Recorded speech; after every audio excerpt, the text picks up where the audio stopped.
श्रीमती मधुराम्बिका यतिराजमहाविद्यालयः चेन्नै तत्र उप-प्राध्यापिका श्रीमती मधुराम्बिका समागता तस्यै स्वागतम्। महाराजा साय्यजिराव विश्वविद्यालयस्य बरोडा तत्र उप-प्राध्यापिका श्रीमती श्वेता जर्जकूर् महाभागा समागता तस्यै स्वागतम्। एवं डॉक्टर विश्वमाध्वमहापरिषदः निदेशकाः डॉक्टर विद्याधीशाचार्य गुत्तल महाभागाः अत्र समागताः, प्रबन्धमण्डयितृत्वेन समागताः, तेभ्यः अपि स्वागतम्।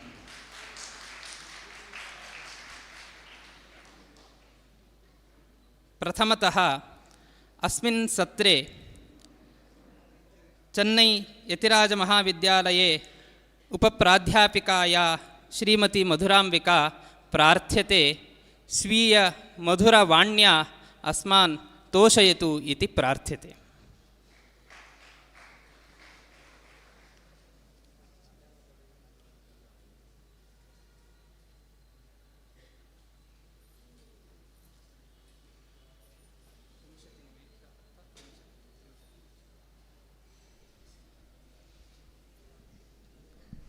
नमस्सभायै। आदिकाव्ये सूर्यचन्द्रावधिकृत्य उपमालङ्कारः। वाल्मीकिना विरचितं श्रीमद्रामायणम् अतीव महत्वपूर्णो अयं ग्रन्थः। अत्र वन नदी पर्वत सूर्योदय चन्द्रोदय षड्ऋतु समुद्रादीनां सुन्दरं प्राकृतिकवर्णनं दृश्यते। संस्कृतवाङ्मये काव्येषु इतिहासेषु पुराणेषु च छन्दोरस अलङ्काराणां सुन्दरसमन्वयः वर्तते। अलङ्कारेषु उपमालङ्कारः सुप्रसिद्धः। वैदिकवाङ्मये अपि उपमालङ्कारस्य स्थानं वर्तते। उपमायाः भिन्नभिन्नरूपाण्येव प्रायः अन्यलङ्काराः। अस्मिन् मम शोधप्रबन्धे आदिकाव्ये विद्यमानस्य उपमालङ्कारस्य विषये चर्चां कर्तुम् उद्युक्तास्मि। उपमालङ्कारस्य लक्षणम् अस्ति। उपमा यत्र सादृश्यलक्ष्मीः उल्लसति द्वयोः, हंसीव कृष्ण ते कीर्तिः स्वर्गङ्गाम् अवगाहते। अस्यां सञ्चिकायां रामायणकाव्ये सूर्येण चन्द्रेण सह समानतां प्रदर्श्य विद्यमानानि उदाहरणानि संक्षिप्तरूपेण प्रस्तौमि। काव्येषु बहवः अलङ्काराः प्रयुक्ताः सन्ति। यद्यपि आदिकविना अस्मिन् काव्ये उपमानस्य भिन्नभिन्नप्रयोगाः कृताः, पत्रम् इदं केवलं सूर्यचन्द्रादिवधिकृत्य उपमानं निरूपणं करोति। चन्द्रेण सह उपमाकृतानि उदाहरणानि। उपमा अलङ्कारेषु उपमानम् उपमेयम् उपमावाचकशब्दः साधारणधर्मः इति चतुर्विधाः अंशाः वर्तन्ते। बालकाण्डे प्रथमसर्गे शौर्ये रामः विष्णुतुल्यः दृष्टया चन्द्रसदृशः आकर्षकः च। विष्णुना सदृशो वीर्ये सोमवत्प्रियदर्शनः शोधकालाग्निसदृश क्षमया पृथिवी समः। अस्मिन् श्लोके चतुर्षु पादेषु एकस्य पादस्य विवरणम् अधः क्रियते। रामः उपमेयं, विष्णुः उपमानं, सदृशः उपमावाचकशब्दः, वीर्यं साधारणधर्मः। अयोध्याकाण्डे रामस्य वनगमनसमये माता कौसल्या शोकातुरा आसीत्। तदा परा राज्ञी तस्याः सह बहिनी च सुमित्रा तामेवं सान्त्वितवती। अहो शुभ कौसल्या अनिन्दनीयम् उदयचन्द्रवत् पुत्रं शिरः प्रणम्य पादौ सादरं नमस्कृत्य द्रष्टुं शक्यसि। ಶಿರಸಾ ಶರಣಾವೇತೌ ವಂದಮಾನಮನಿಂದಿತೆ ಪುನರ್ದ್ರಕ್ಷ್ಯಸಿ ಕಲ್ಯಾಣಿ ಪುತ್ರಂ ಚಂದ್ರಮಿವೋದಿತಂ. ಅಯೋಧ್ಯಾಕಾಂಡೆ ಪಂಚಚತ್ವಾರಿಂಶತ್ತಮೇ ಸರ್ಗೆ ಮಹಾಪ್ರಸಿದ್ಧಃ ಪೂರ್ಣಚಂದ್ರಸದೃಶಃ ಸರ್ವಗುಣೈಃ ಸಮೃದ್ಧಃ ಚ ರಾಮಃ ಅಯೋಧ್ಯಾನಿವಾಸಿನಾಂ ಪ್ರಿಯಃ ಅಭವತ್. ಅಯೋಧ್ಯಾನಿಲಯಾಂ ಹಿ ಪುರುಷಾಣಾಂ ಮಹಾಯಶಃ ಬಭೂವ ಗುಣಸಂಪನ್ನಃ ಪೂರ್ಣಚಂದ್ರ ಇವ ಪ್ರಿಯಃ. ಅಗ್ರೆ ತಸ್ಮಿನ್ನೇವ ಕಾಂಡೆ ರಾಮಸ್ಯ ಮಾತಾ ಕೌಸಲ್ಯಾ ಪುನಃ ತಂ ದ್ರಷ್ಟುಂ ಆಶಾಸ್ತಿ. ಯದಾ ಸಹ ವನಾತ್ ಪ್ರತ್ಯಾಗಚ್ಚತಿ ತದಾ ಭವಂತಂ ಅಹಂ ಉದಯಚಂದ್ರವತ್ ದ್ರಕ್ಷ್ಯಾಮೀತಿ ವದತಿ. ದ್ರಕ್ಷ್ಯಾಮಿ ತ್ವಾಂ ವನಾತ್ ಪ್ರಾಪ್ತಂ ಪೂರ್ಣಚಂದ್ರಮಿವೋದಿತಂ ಭದ್ರಾಸನಗತಂ ರಾಮ ವನವಾಸಾದಿಹಾಗತಂ. ಏತಾನ್ ವಿಹಾಯ ಅರಣ್ಯಕಾಂಡೆ ಪ್ರಥಮಸ್ಸರ್ಗೆ ಚಿತ್ರಕೂಟನಿವಸಾಂ ಚಂದ್ರಸದೃಶಂ ರಾಮಃ ದೃಷ್ಟ್ವಾ ಋಷಯಃ ವೈದಿಕಂ ಆಶೀರ್ವಾದಂ ಅಕುರ್ವನ್. ತೇ ತಂ ಸೋಮಮಿವೋದ್ಯಂತಂ ದೃಷ್ಟ್ವಾ ವೈ ಧರ್ಮಚಾರಿಣಃ. ಸುಂದರಕಾಂಡೆ ಪ್ರಥಮಾಧ್ಯಾಯೇ ಹನುಮಾನ್ ಯದಾ ಸೀತಾಯಾಃ ಅನ್ವೇಷಣಾರ್ಥಂ ಸಮುದ್ರಂ ಲಂಘಯಿತುಂ ಸಜ್ಜೋ ಅಭೂತ್ ತದಾ ವರ್ಣಮೇವಂ ಕೃತಮಸ್ತಿ. ತದಾ ಹನುಮತಃ ಕಾಂತಿಃ ಉಜ್ವಲಚಂದ್ರವತ್ ಆಸೀತ್. ಸೂರ್ಯೇಣ ಸಹ ಉಪಮಾಕೃತಾನಿ ಉದಾಹರಣಾನಿ. ಬಾಲಕಾಂಡೆ ದ್ವಾವಿಂಶತಿತಮೇ ಸರ್ಗೆ ಅದ್ಭುತ ಶೂರವೀರರಾಮಸ್ಯ ಉಲ್ಲೇಖಃ ಅಸ್ತಿ. ಯತ್ರ ತಸ್ಯ ವರ್ಣನಂ ಶರದಃ ನಿರ್ಮೇಘಾಕಾಶಸ್ಯ ಸಹ ಸಹಸ್ರ ಕಿರಣ ಸೂರ್ಯಃ ಇವ ಪ್ರಕಾಶಮಾನಃ ಅಭೂತ್ ಇತಿ ಕೃತಂ. ವಿದ್ಯಾಸಮುದಿತೋ ರಾಮಃ ಶುಶುಭೆ ಭೀಮವಿಕ್ರಮಃ ಸಹಸ್ರರಶ್ಮಿರ್ಭಗವಾನ್ ಶರದೀವ ದಿವಾಕರಃ. ಬಾಲಕಾಂಡೆ ವಿದ್ವದ್ಭಿಃ ಪಂಡಿತೈಃ ಸಮರ್ಥೈಃ ಮಂತ್ರಿಭಿಃ ಸಹ ಸಮಾಗತಃ ರಾಜಾ ದಶರಥಃ ತೇಜಸ್ವೀಕರಣೈಃ ಉದಯಮಾನೇನ ಸೂರ್ಯೇಣ ಸದೃಶಃ ಇತಿ ವರ್ಣಿತಂ.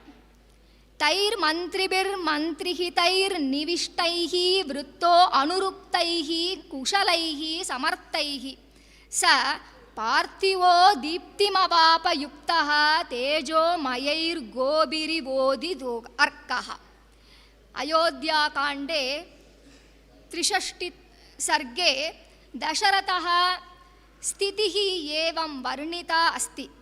ಗ್ರಹಣಸಮಯೇ ಸೂರ್ಯಸ್ಯ ಕಿರಣಾನಾಂ ತೇಜಃ ನ್ಯೂನಂ ಭವತಿ. ಏವಂ ಪುತ್ರವಿಯೋಗಾತ್ ಪೀಡಿತಸ್ಯ ದಶರಥಸ್ಯ ಸ್ಥಿತಿರಪಿ ತೇಜವಿಹೀನಾ ಆಸೀತ್. ಅತಃ ಶೋಕಾತುರ ದಶರಥಸ್ಯ ದಶಾ ಗ್ರಹಣಸಮಯ ಸೂರ್ಯಸ್ಯ ಸಮಾನತಾ ಆಸೀತ್. ರಾಮಲಕ್ಷ್ಮಣಯೋಶ್ಚೈವ ವಿವಾಸಾದ್ವಾಸವೋಪಮಂ ಆವಿವೇಶೋಪಸರ್ಗಸ್ಥಂ ತಮಃ ಸೂರ್ಯಮಿವಾಸುರಂ. ಕಿಷ್ಕಿಂಧಾಕಾಂಡೆ ಪಂಚದಶ ಸರ್ಗೆ ಬಾಲಿನಃ ತೇಜಸಃ ವರ್ಣನಂ ಕವಿನಾ ಕೃತಂ. ಅತ್ರ ಆರಂಭೆ ದ್ವಯೋಃ ಮಧ್ಯೆ ವಾಗ್ವಿದಃ ಚಲತಿ. ಅನಂತರಂ ಸುಗ್ರೀವಃ ರಾಮೇಣ ಸಹ ಸಂಧಿಂ ಕೃತವಾನ್ ಇತಿ ಕಾರಣೇನ ವಿಶ್ವಾಸೇನ ವಾಲಿಂ ದ್ವಂದ್ವಯುದ್ಧಾಯ ಆಹ್ವಯತಿ. ತದಾ ವಾಲಿನಃ ತೇಜಃ ನ್ಯೂನಂ ಭವತಿ. ಅಸ್ಮಿನ್ ಸ್ಥಳೆ ಕವಿಃ ವಾಲಿನಃ ತೇಜಃ ಗ್ರಹಣಕಾಲ ಸೂರ್ಯಸ್ಯ ತೇಜಃ ಇವ ಇತಿ ವರ್ಣಿತವಾನ್. ತತೋ ರೋಷಪರೀತಾಂಗೋ ವಾಲಿ ಸ ಕನಕಪ್ರಭಃ ಉಪರಕ್ತ ಇವಾದಿತ್ಯಃ ಸದ್ಯೋ ನಿಷ್ಪ್ರಭತಾಂ ಗತಃ. ग्रहणसमयसूर्यस्य तुलनायाः अनन्तरम् उदयसूर्यस्य समानता अधः क्रियते। अग्रे युद्धकाण्डे इन्द्रजितः सह युद्धम् अभवत्। तदा हनुमतः तुलना मेघैः आच्छादितसूर्यवदिति कविना कृता। रावणपक्षस्य योद्धारः हनुमान् अंगत द्वैत इत्यादीन् परिवृत्य स्थित्वा युद्धं कृतवन्तः। तस्मात् हनुमन्तं द्रष्टुम् अपि नाशक्रुवन् कविः मेघैः आच्छादितसूर्येण समानः हनुमान् इति वर्णयति। तं भीमवेगो हरयो नाराचैः क्षतविग्रहाः अन्धकारेण ददृक्षुः मेघैः सूर्यमिवावृतम्। उपसंहारः। संस्कृतसाहित्ये एषा सूक्तिः सुप्रसिद्धा अस्ति। उपमा कालिदासस्य भारवे अर्थगौरवं दण्डिनः पदलालित्यं मागे सन्ति त्रयो गुणाः। उपरितन सूक्त्या वयं प्रायः चिन्तयामः यत् काव्येषु महाकाव्येषु एव अलङ्काराणां चमत्कारः वर्तते, किन्तु रामायणकाव्ये उपमालङ्कारः इति विषयम् अधिकृत्य लिखितेन एतेन शोधनपत्रेण वयं जानीमः यत् इतिहासविषयम् अधिकं लिखितेन इतिहासपुराणेषु अलङ्काराणां यथास्थानं कथम् उपयोगः कृतः इति। अस्मिन् शोधनपत्रे ये विषयाः प्रस्तुताः ततो अपि अधिकाः गभीराः सागरसमानाः विषयाः अलङ्काराणां रसाणां छन्दसां विषये इतिहासेषु वर्तन्ते। एतादृशचिन्तनम् एतादृश अध्ययनश्च अस्माकं ज्ञानस्य वर्धनं करोति इति अहं विश्वसिमि। धन्यवादः।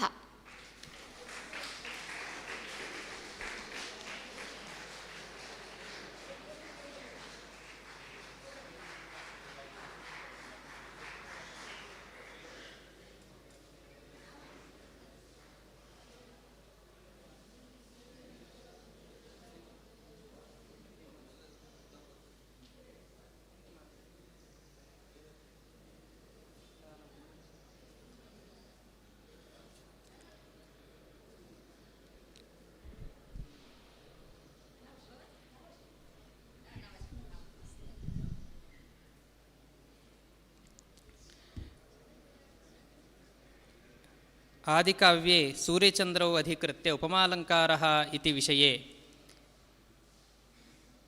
श्रीमती मधुराम्बिका सम्यगेव विषयम् उपस्थापितवती। तस्यै धन्यवादः संस्थाद्वारा समर्प्यते। इतः परं विश्वमाध्यमपरिषदः निदेशकाः डॉक्टर विद्याधीशाचार्य गुत्तल महाभागाः प्रार्थ्यन्ते रामायणे नीतिबोधः रामायणदल्लि नीतिबोध ಎನ್ನುವ ವಿಷಯದಲ್ಲಿ ಮಾತಾಡಬೇಕು। ರಾಮಾಯಣೆ ತತ್ರ ಬಹ್ವ್ಯಃ ನೀತಯಃ ವಿರಾಜಂತೆ ರಾರಾಜಂತೆ ತೇಷಾಂ ಬೋಧನೇನ अस्माकं जीवनेपि उपयोगः भवति इत्याशया अयं विषयः अत्र चितः वर्तते। तं विषयं तद्विषये प्रबन्धं मण्डयन्तु इति विद्याधीशाचार्य गुत्तल महाभागान् प्रार्थयामि।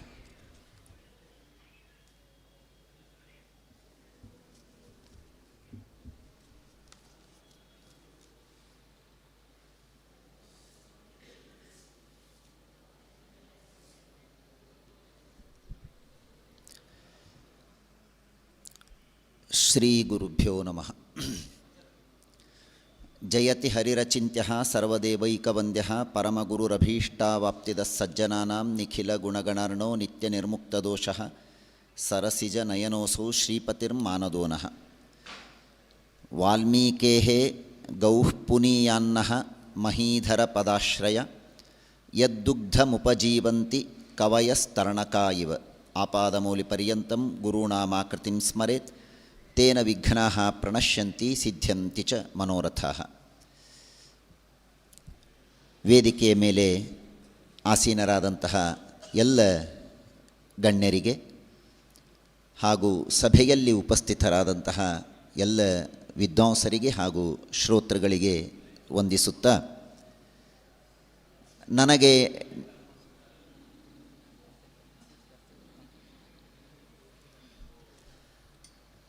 ನನಗೆ ನೀಡಿದಂತಹ ವಿಷಯ ರಾಮಾಯಣದಲ್ಲಿ ನೀತಿ ಬೋಧನೆ ಅಂತ. ರಾಮಾಯಣದಲ್ಲಿ ನೀತಿ ಬೋಧನೆ ಅನ್ನುವುದಕ್ಕೆ ಅರ್ಥ ಸಕ್ಕರೆಯಲ್ಲಿ ಸಿಹಿ ಅನ್ನುವ ರೀತಿಯಲ್ಲಿ ಇದೆ. ರಾಮಾಯಣ ಅನ್ನುವ ಸಮಗ್ರ ಗ್ರಂಥವೇ, ಕಾವ್ಯವೇ ನೀತಿ ರೂಪವಾದದ್ದು. ಅಲ್ಲಿ ಪ್ರತಿಯೊಂದು ಹೆಜ್ಜೆಯಲ್ಲಿಯೂ, ಅಲ್ಲಿ ಬರುವ ಪ್ರತಿಯೊಂದು ವ್ಯಕ್ತಿಯ ಜೀವನದಲ್ಲಿಯೂ ಕೂಡ, ಅಲ್ಲಿ ನಡೆಯುವ ಪ್ರತಿಯೊಂದು ಘಟನೆಗಳಲ್ಲಿಯೂ ಕೂಡ ಒಂದು ನೀತಿ ಇದೆ. ಕೆಲವು ಹೀಗೆ ಮಾಡಬೇಕು ಅನ್ನುವ ನೀತಿಯನ್ನು ಹೇಳುತ್ತೆ, ಕೆಲವು ಹೀಗೆ ಮಾಡಬಾರದು ಅಂತನ್ನುವ ನೀತಿಯನ್ನು ನಮಗೆ ತಿಳಿಸಿಕೊಡುತ್ತೆ. ಹಾಗಾಗಿ ರಾಮಾಯಣದಲ್ಲಿ ನೀತಿಯನ್ನು ಹುಡುಕಲು ಹೊರಟರೆ ನಾವು ನೀತಿಯಲ್ಲಿಯೇ ಮುಳುಗಿ ಬಿಡ್ತೇವೆ ಹೊರತು ಪ್ರತ್ಯೇಕವಾಗಿ ನೀತಿಯನ್ನು ತೆಗೆಯೋದಕ್ಕಾಗೋದೇ ಇಲ್ಲ. ಅಷ್ಟು ನೀತಿಯ ಒಂದು ದೊಡ್ಡ ಸಾಗರ ರಾಮಾಯಣ. ಆದರೂ ಒಂದೆರಡು ಅಂಶಗಳನ್ನು, ಕೆಲವು ವಿಷಯಗಳನ್ನು ರಾಮಾಯಣದಲ್ಲಿ ನೀತಿ ರೂಪದಲ್ಲಿ ನಮಗೆ ತಿಳಿಸಿಕೊಟ್ಟ ವಿಷಯಗಳನ್ನು ಯಥಾಮತಿಯಾಗಿ ಹೇಳುವ ಪ್ರಯತ್ನವನ್ನು ಮಾಡ್ತಾ ಇದ್ದೇನೆ. ನೀತಿ ಅನ್ನುವ ಶಬ್ದಕ್ಕೆ ವ್ಯುತ್ಪತ್ತಿಯನ್ನು ಅನೇಕ ಕೋಶಗಳಲ್ಲಿ ಬೇರೆ ಬೇರೆ ರೀತಿಯಾಗಿ ತೋರಿಸಿದ್ದಾರೆ.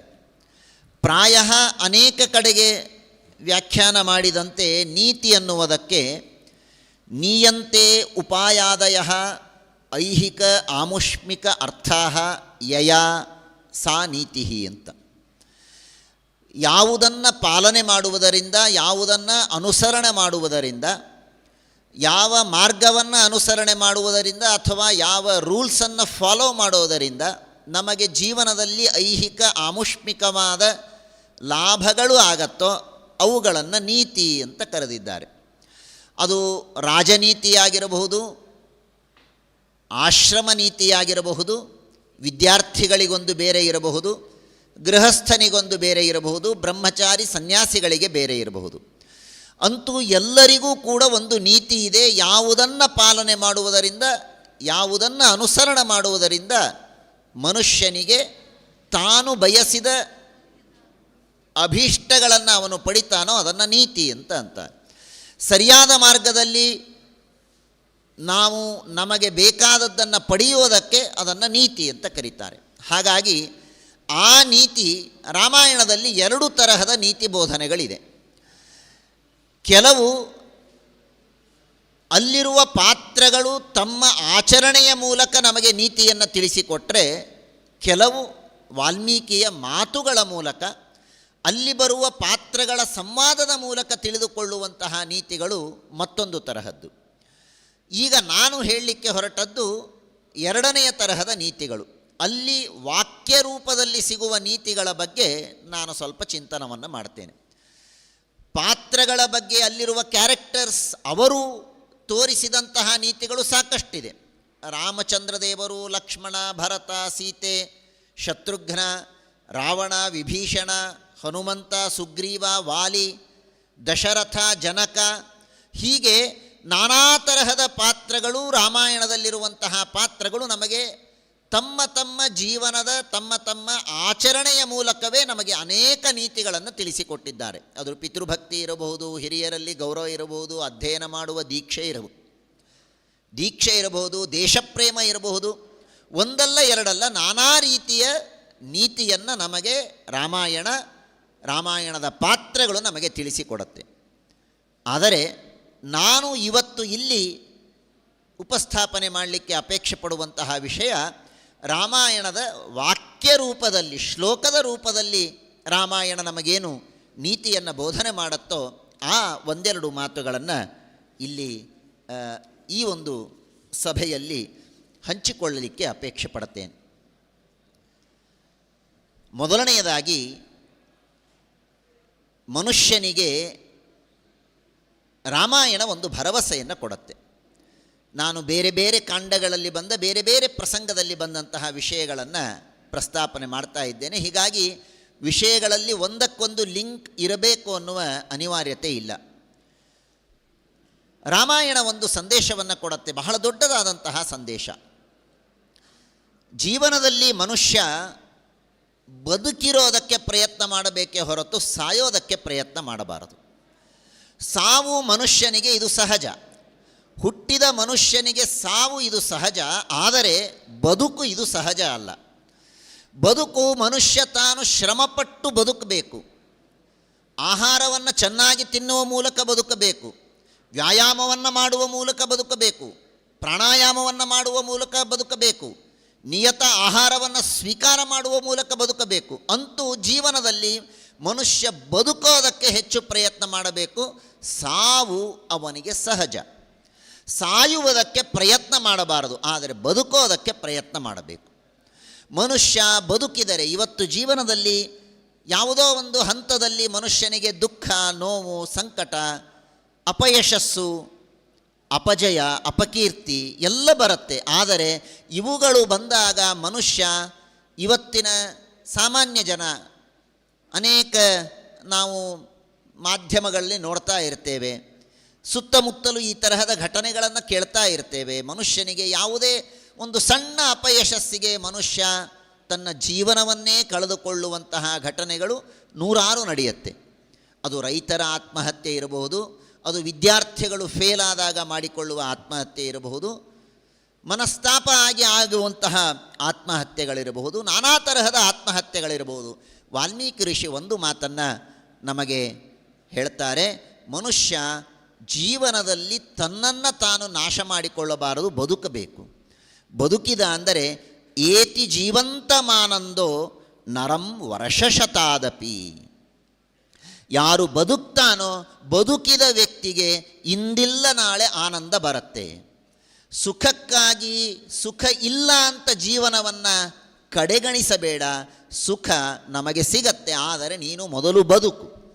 ಎಲ್ಲಿಯವರೆಗೆ ನೀನು ಬದುಕಿರ್ತೀಯೋ ನಿನಗೆ 10ನೇ ವರ್ಷಕ್ಕೆ ಸುಖ ಸಿಗದೇ ಇರಬಹುದು, 20ನೇ ವರ್ಷಕ್ಕೆ ಸುಖ ಸಿಗದೇ ಇರಬಹುದು, ಆದರೆ ನಿನಗೆ ಸುಖ ಸಿಕ್ಕೇ ಸಿಗತ್ತೆ. ಆದರೆ ನೀನು ಬದುಕಬೇಕು.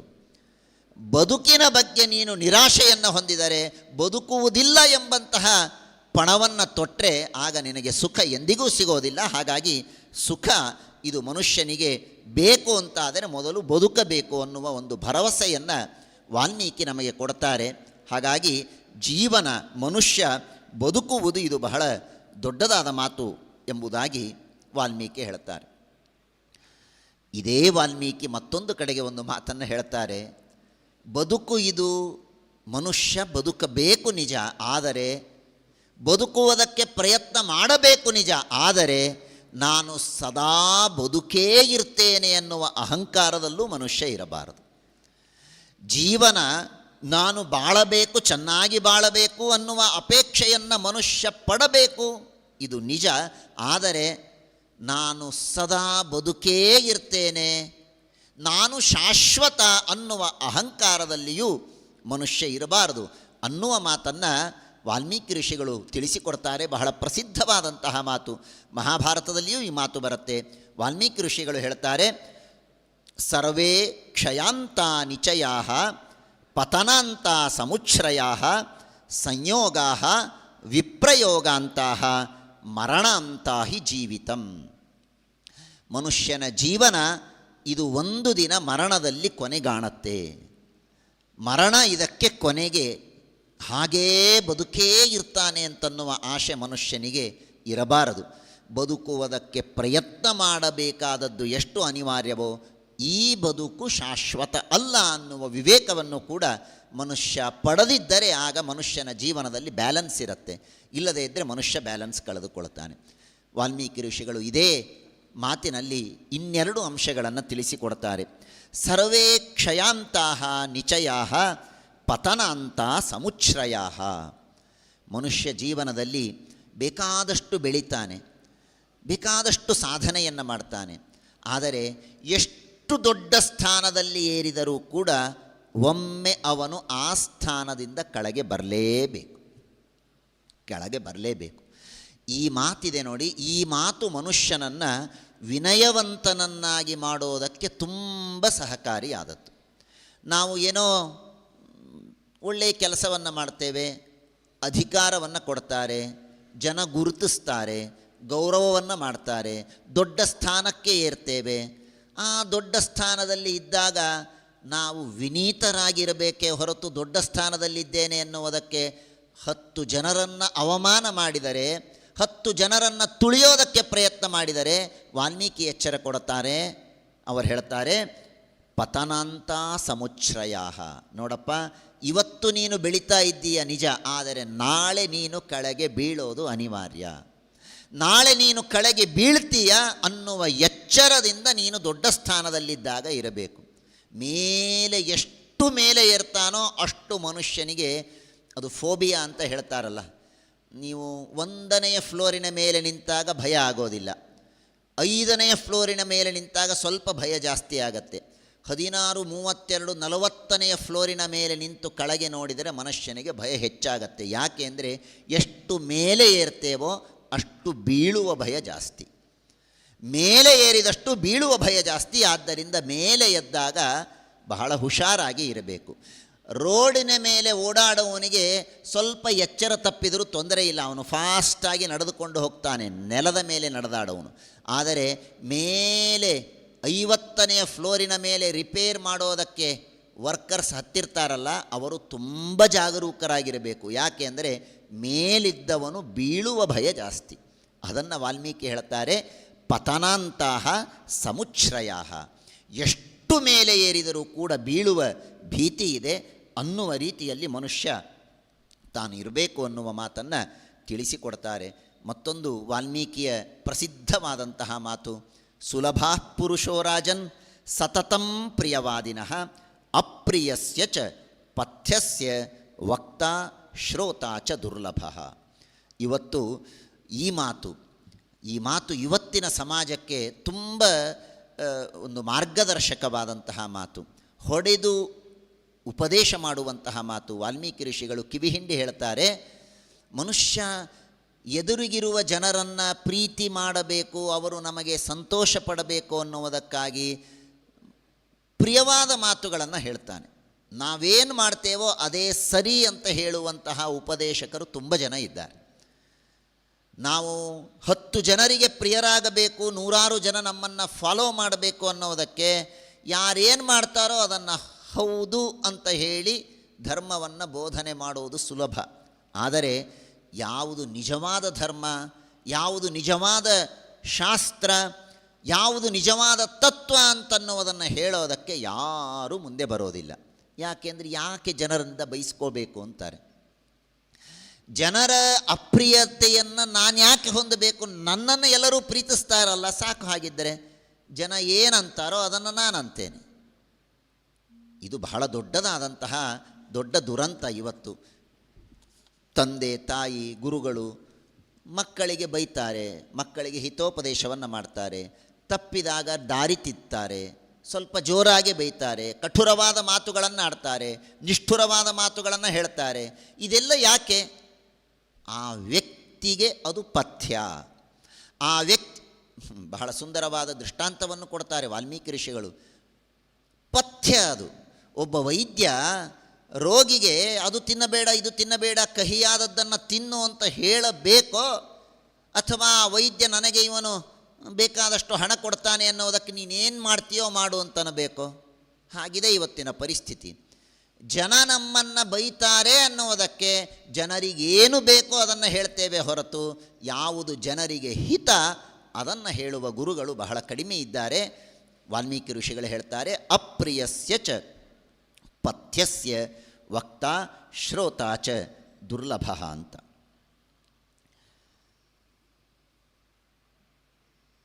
ರಾವಣ ಸೀತೆಯನ್ನು ಅಪಹಾರ ಮಾಡಿಕೊಂಡು ಹೋಗುವ ಸಂದರ್ಭದಲ್ಲಿ ಜಟಾಯು ರಾವಣನನ್ನು ತಡೀತಾನೆ. ಜಟಾಯು ರಾವಣನನ್ನು ತಡೆಯುವ ಸಂದರ್ಭದಲ್ಲಿ ಜಟಾಯು ಒಂದೆರಡು ಮಾತುಗಳನ್ನು ಹೇಳುತ್ತಾನೆ, ಬಹಳ ಸುಂದರವಾದಂತಹ ಮಾತುಗಳು. ಇದರಲ್ಲಿ ಒಂದು ಮ್ಯಾನೇಜ್ಮೆಂಟಿನ ಒಂದು ತತ್ವವೂ ಅಡಗಿದೆ.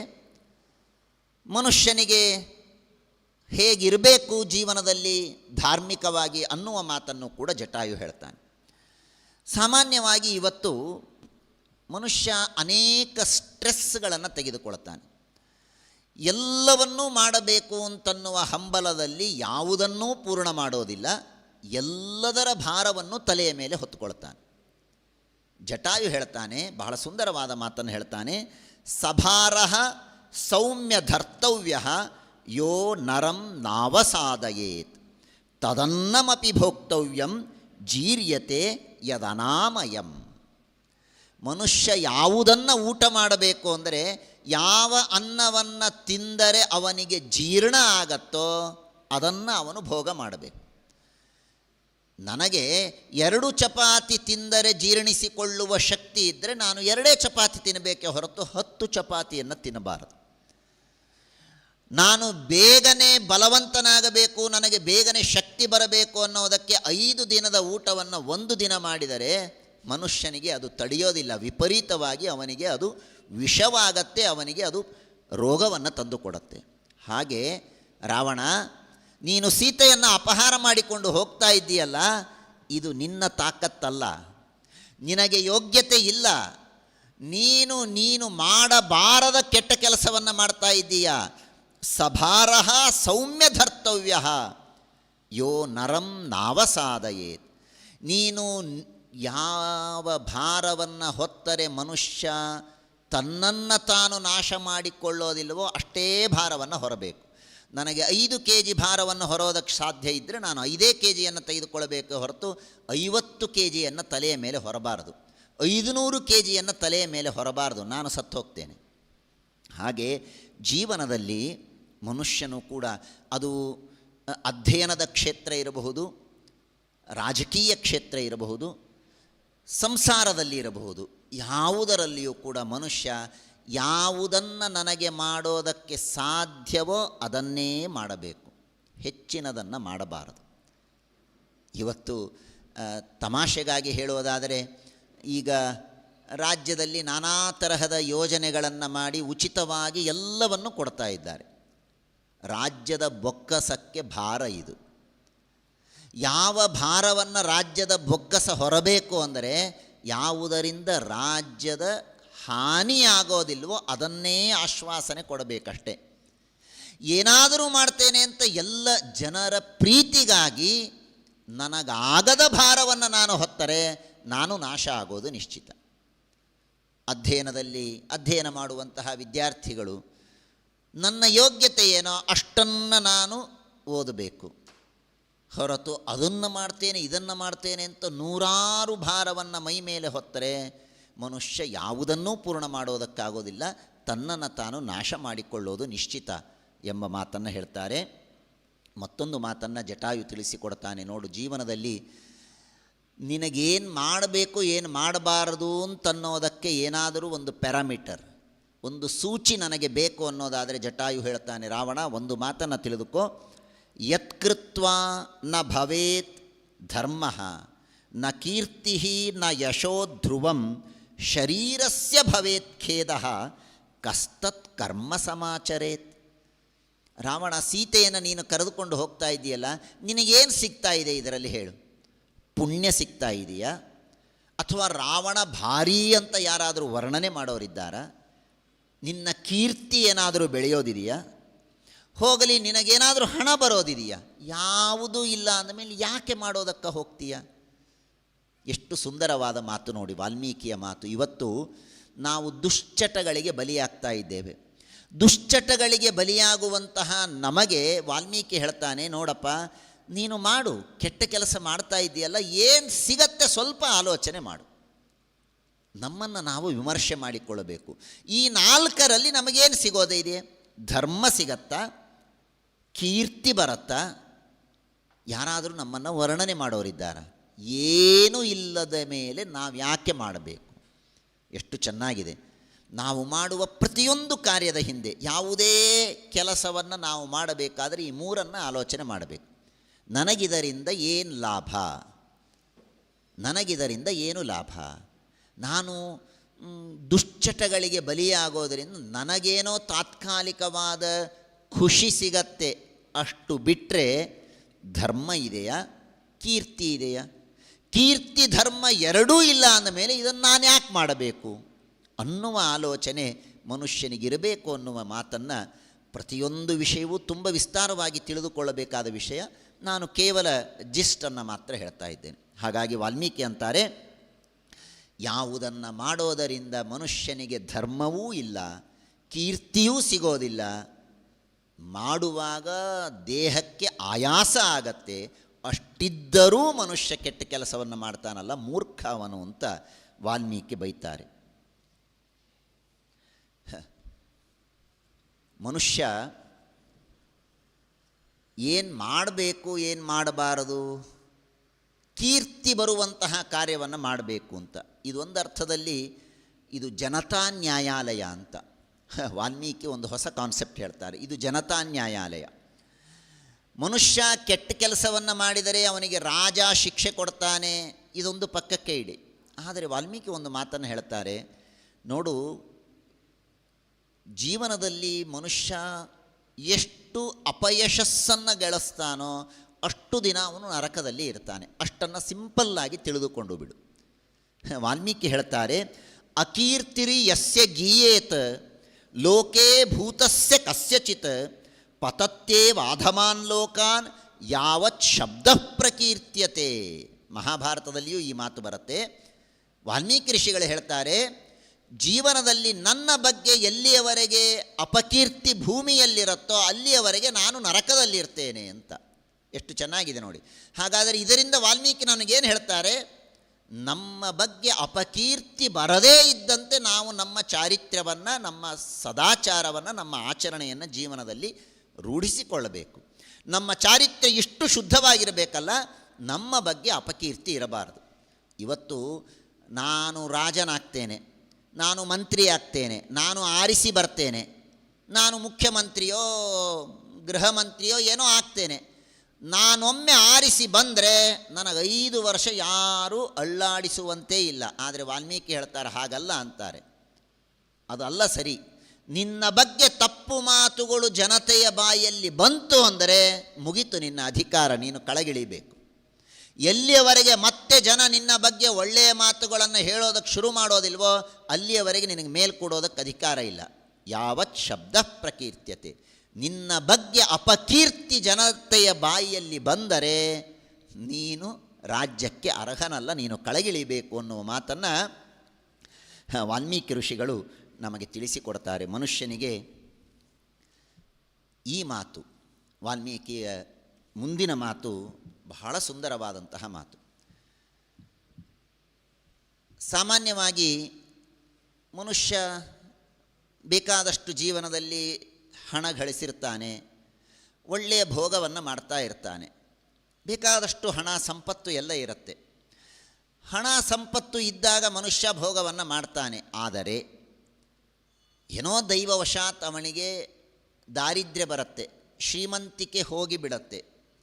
ಶ್ರೀಮಂತಿಕೆ ಹೋಗಿ ದಾರಿದ್ರ್ಯ ಬಂದಾಗ ಮನುಷ್ಯ ಅದನ್ನು ಚೆನ್ನಾಗಿ, ಶ್ರೀಮಂತಿಕೆಯನ್ನು ಹೇಗೆ ಭೋಗಿಸಿದನೋ ಹಾಗೆ ದಾರಿದ್ರ್ಯವನ್ನು ಭೋಗಿಸುವ ಒಂದು ಸ್ಥಿಮಿತತೆ ಅವನಿಗೆ ಇರಬೇಕು.